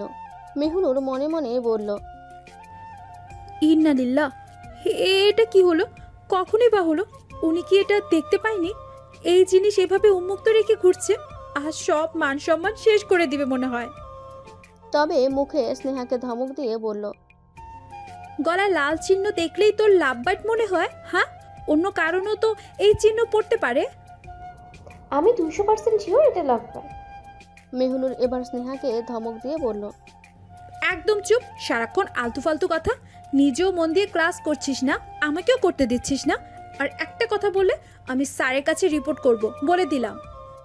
মেহনুরের ধমক খেয়ে স্নেহা মুখ ফুলিয়ে বসে রইল, তবে তার চোখে মুখে এখনো কৌতূহলের ছাপ স্পষ্ট। আচ্ছা ঠিক আছে, আর কিছু বলবো না। তুই চুপ থাকলে তো পৃথিবীর অর্ধেক শব্দ দূষণ কমে যাবে। সাথীর কথায় পুরো বেঞ্চে চাপা হাসি রোল পড়ে গেল। মেহনুরও হেসে ফেলল। সামনে দাঁড়িয়ে তনয় পড়াচ্ছিল। হঠাৎ হাসির শব্দ শুনে সে চশমার উপর দিয়ে তাকালো। পেছনের সারিতে এত হাসাহাসি কেন? কোনো বিষয় বুঝতে সমস্যা হচ্ছে? না স্যার। তনয় মেহনুরের দিকে তাকাতেই মেহনুর তাকে ইশারায় নিজের ফোন চেক করতে বলল। মেহনুরের কথায় তনয় ফোন চেক করে দেখে মেহনুর তাকে মেসেজ দিয়েছে। মেসেজে লেখা, আপনার গলায় লাভ বাইটের চিহ্ন আছে, ওটাকে তাড়াতাড়ি লুকান প্লিজ। মেহনুরের মেসেজ পড়ে তনয় তাড়াতাড়ি ঘুরে যায়। সেলফি ক্যামেরা অন করে দেখতে পায় তার গলায় ঝলমল করছে মেহনুরের দেওয়া ভালোবাসার চিহ্ন। তনয়ের মুখ নিজের অজান্তেই হাসি ফুটে উঠল। তারপর নিজেকে স্বাভাবিক করে শার্টের কলার ঠিক করে পেছনে ঘুরে আবার ক্লাসে মনোযোগ দেয়। সবাই যখন নিজের বইয়ে মনোযোগ দেয় তখন তনয় মেহনুরের দিকে তাকায়। সেই সময় মেহনুরও ওর দিকে তাকায়। তনয়কে নিজের দিকে তাকিয়ে থাকতে দেখে মেহনুর ভ্রু নাচিয়ে জিজ্ঞেস করে, কি? তনয়ও একই ভঙ্গিতে মাথা ঝাঁকিয়ে বলল। না, কিছু না। মেহনুর একবার চারপাশে তাকিয়ে দেখলো কেউ ওদের দিকে তাকিয়েছে কিনা। তখন দেখলো কেউ ওদের দিকে তাকিয়ে নেই। তখন ফট করে একটা ফ্লাইং কিস ছুড়ে দিল তনয়ের দিকে। তনয় এক মুহূর্তের জন্য থেমে গেল। তার মুখে ছিল স্বাভাবিক গাম্ভীর্য, কিন্তু চোখে একটা আলাদা কোমলতা ফুটে উঠল। চারপাশে কেউ খেয়াল করলো না, সবাই নিজের কাজে ব্যস্ত। ধীরে ধীরে তনয় হাত বাড়িয়ে সেই ভালোবাসার অনুভূতিটা যেন ধরল। তারপর সেটা মুঠো করে নিজের বুকে ঠিক মাঝখানে চেপে ধরল। তনয়ের ঠোঁটে খুব হালকা একটুখানি হাসি ফুটে উঠল। এতটা সাহস? তুমি এখনো শিখছো মেহনুর। সে দ্রুত নিজেকে সামলে নিল। শার্টের কলার ঠিক করে আবার বোর্ডের দিকে ফিরল, যেন কিছুই হয়নি। কিন্তু বুকের কাছে মুঠোবদ্ধ হাতটা সে আর খুলল না কিছুক্ষণ। তার চোখ একবার শুধু পেছনের সারিতে গিয়ে থামল। মেয়নের মুখে বিজয়ের হাসি টেনে ওর দিকে তাকিয়ে আছে। তনয় খুব স্বাভাবিক গলায় সবাইকে বলল, এই টপিকটা ভালো করে বুঝে নাও, পরীক্ষা আসবে। ক্লাস শেষ হওয়ার সাথে সাথে সবাই বেরিয়ে যেতে লাগলো। চল ক্যান্টিনে যাই। হ্যাঁ, আজ আমার খুব ক্ষুধা লেগেছে। মেহনুরও তাদের সাথে ক্যান্টিনের দিকে হাঁটতে লাগলো। স্নেহা ও সাথী সামনে আর মেহনুর পেছনে। মেহনুরকে হঠাৎ কেউ একজন এক ঝটকায় টেনে নিয়ে যায় একটা খালি রুমের ভেতর। মেহনুর ভয়ে চিৎকার করতে যাবে তার আগেই একটা পরিচিত কণ্ঠস্বর বলে ওঠে, চিৎকার করো না, এটা আমি, তোমার ভালোবাসার স্বামী। তনয়ের কথা শুনে মেহনুর বিরক্ত হওয়ার ভান করলেও তার মুখের কোণে লাজুক হাসি ফুটে উঠল। তুমি একদম পাগল, এভাবে হঠাৎ টেনে নিয়ে আসো, কেউ দেখলে কি ভাববে?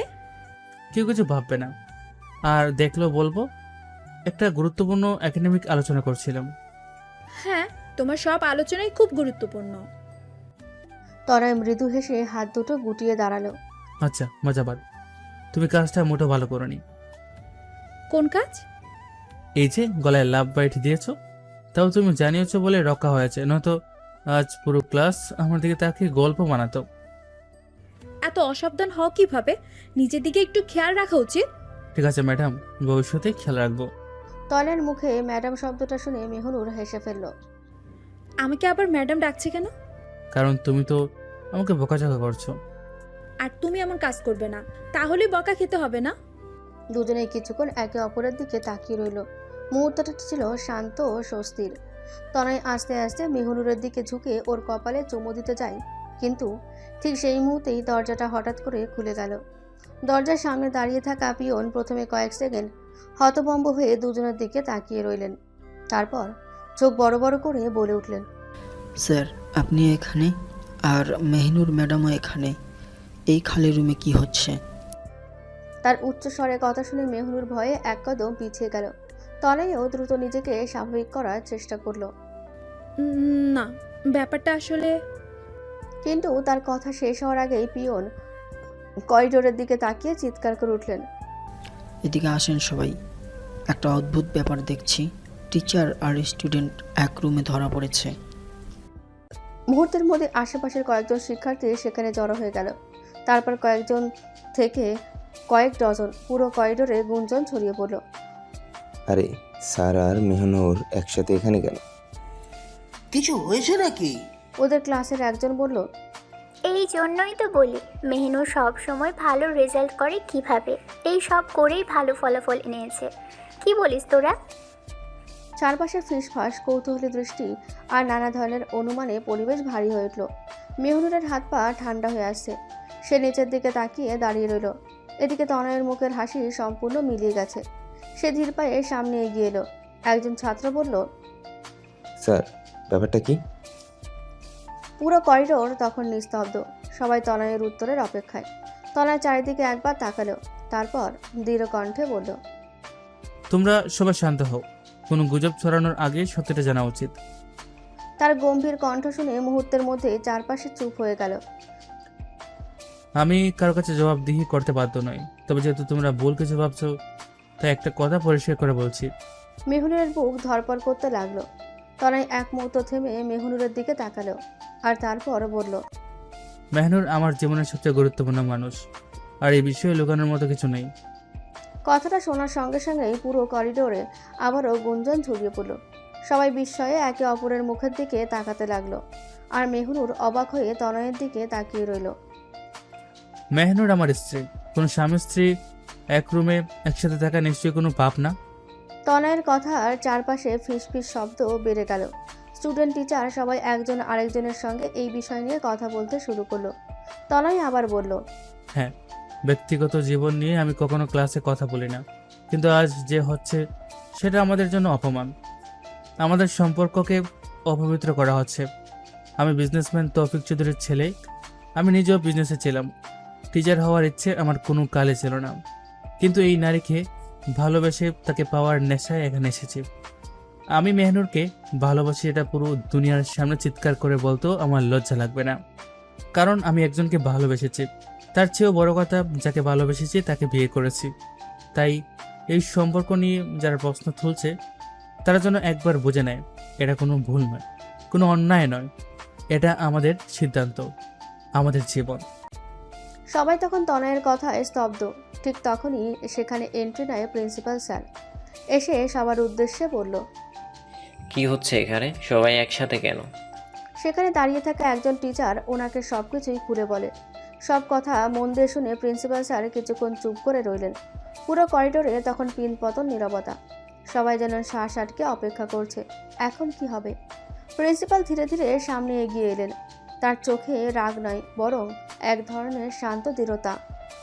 আমি যতটুকু শুনলাম তাতে স্পষ্ট এখানে কোনো অপরাধ হয়নি, বরং অকারণে একটা ব্যক্তিগত বিষয়কে সবাই মিলে বড় করে তুলেছে। তার কথা শুনে ভিড়ের মধ্যে ফিসফাস থেমে গেল।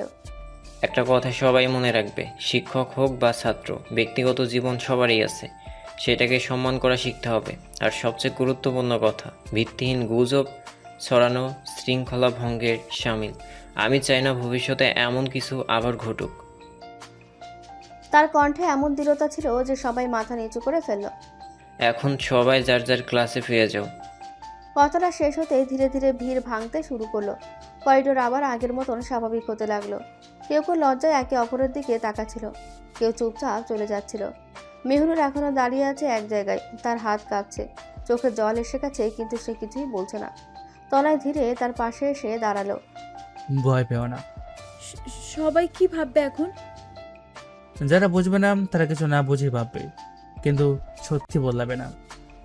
তনয় আলতো করে মেহনুরের হাত ধরল।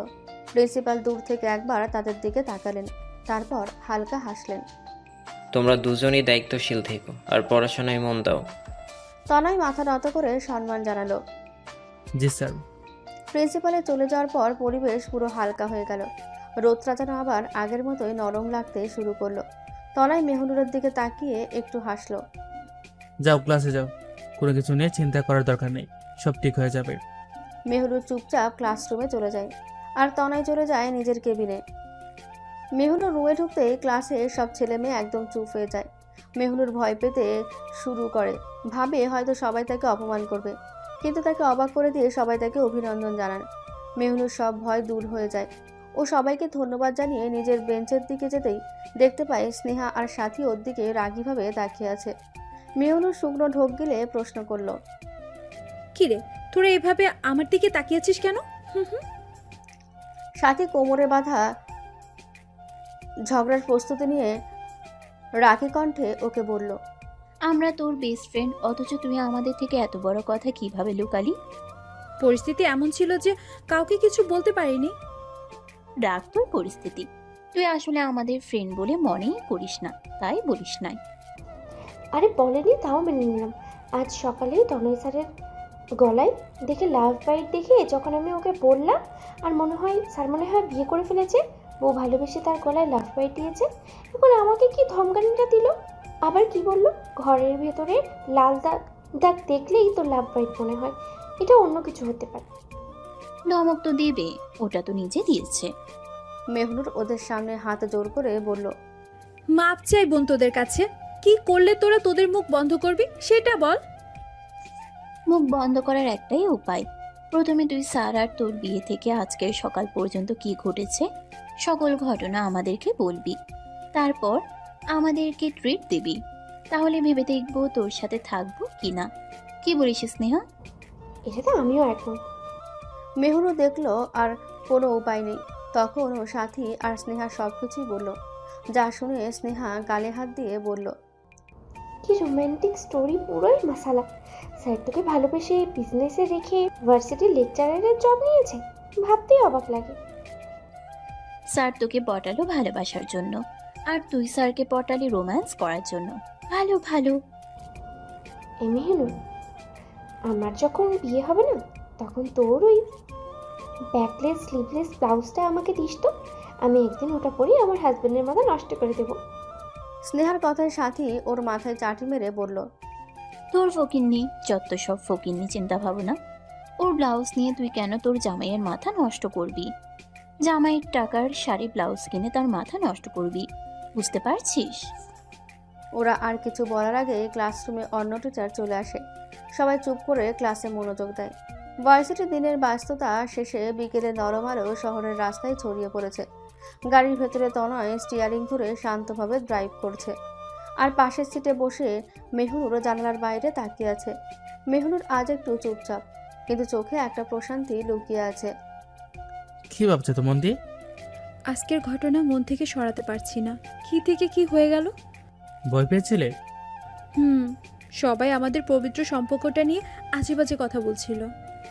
দুরবোকা, ভয় পাওয়ার কি আছে? আমি আছি না। একটা কথা সবসময় মনে রাখবে, আমি থাকতে কোনোদিন কষ্ট, অপমান, বিপদ কোনো কিছু তোমার আশেপাশে বৃত্তি দেব না। সবসময় তোমার পাশে ঢাল হয়ে দাঁড়িয়ে থাকবো। তুমি এভাবে সবার সামনে বলে দিলে ভয় লাগেনি যদি তোমার চাকরি চলে যেত? তনয় একটু হেসে বলল, ভয় না, শুধু একটা জিনিসই মাথায় ছিল, তুমি আমার পাশে আছো। এটা লুকানোর কিছু না।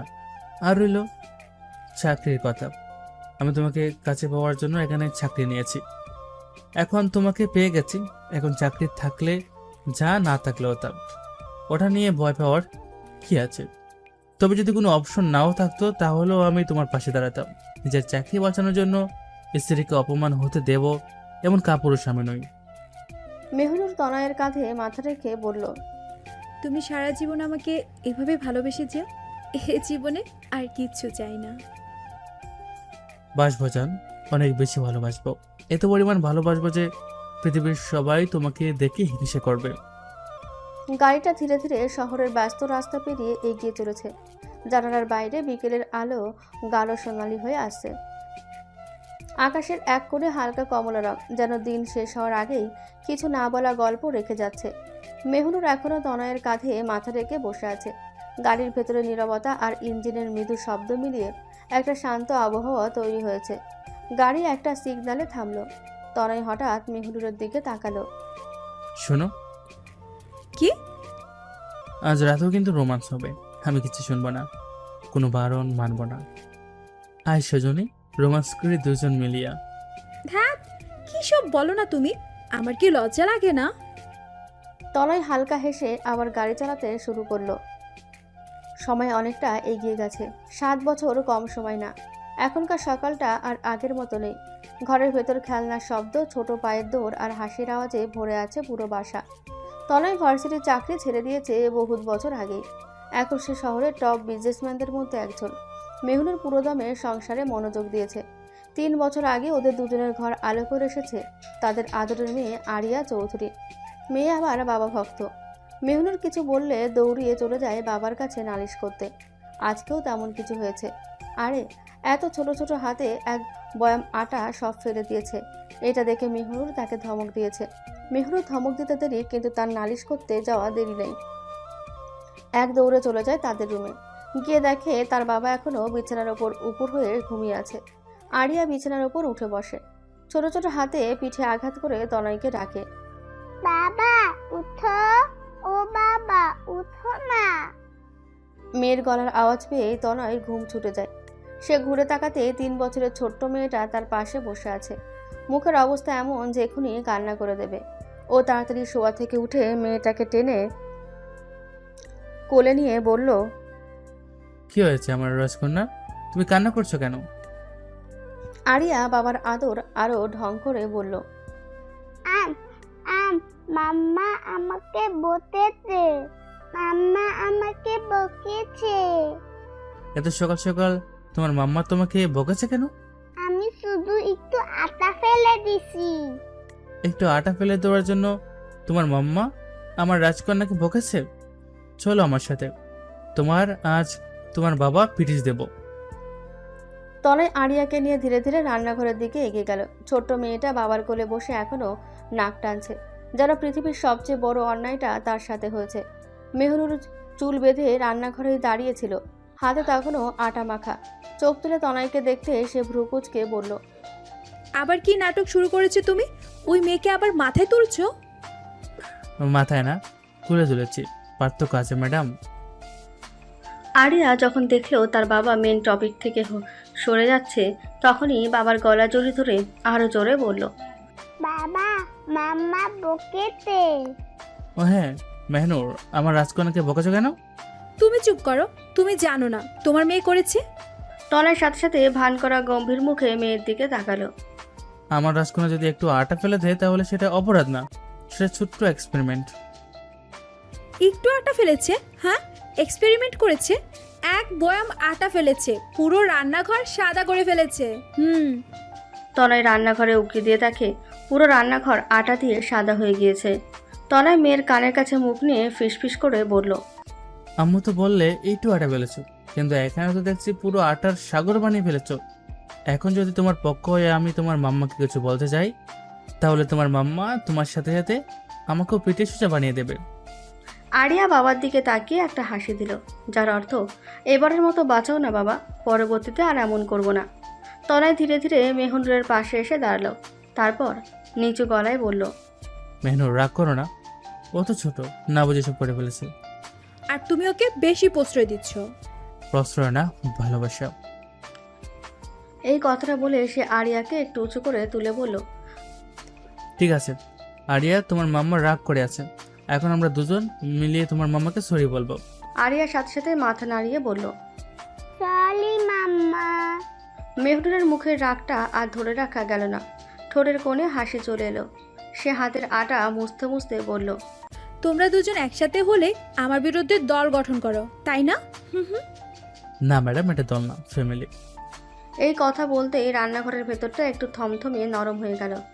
আরিয়া বাবার গলা ধরে হাসতে লাগলো, আর তনয় ধীরে ধীরে মেহুনুরের দিকে তাকালো। মেহুনুর চোখ নামিয়ে নিল, তারপর হালকা গলায় বলল, ফ্যামিলি হলে তো সাহায্য করতে হয়, আটা পরিষ্কার করবে কে? আমি। আরিয়ার সাথে সাথে বলল, আমি। তিনজনেই একসাথে হাসতে শুরু করলো। রান্নাঘরের মেঝেতে ছড়িয়ে থাকা আটা, জানালার ফাঁক দিয়ে ঢুকে পড়া সকালবেলার আলো, আর ছোট্ট এই পরিবারের হাসি, সব মিলিয়ে একটা সাধারণ সকালেও যেন অদ্ভুত সুন্দর হয়ে উঠল। তনয় ধীরে মেহুনুরের দিকে তাকিয়ে নিচু গলায় বলল, দেখলে, শাস্তি না দিলেও জীবনটা সুন্দরই থাকে। তবে শাসনও রাখতে হয়। তুমি শাসনে রাখো, আমি ভালোবাসা রাখি। আরিয়া হাততালি দিয়ে বলল, বাবা মাম্মা আবার রোমান্টিক কথা বলছে। মেহুনুর সাথে সাথে মেয়ের দিকে তাকালো। এই, তুমি এসব কথা কোথা থেকে শিখছো? তনয় হেসে বলল। ও তো আমাদেরই প্রোডাক্ট। মেহনুরও চোখ ছোট করে তাকালো, কিন্তু কিছু বলল না, শুধু একটা দীর্ঘ নিঃশ্বাস নিয়ে হেসে ফেলল। আর সেই হাসির ভেতরে সকালটা আরও নরম হয়ে গেল, যেন এই ছোট্ট সংসারটা ঠিক এইভাবেই চলতে চায়। অল্প রাগ, অনেক ভালোবাসা আর প্রতিটা মুহূর্তে লুকিয়ে থাকা এক অদ্ভুত শান্তি।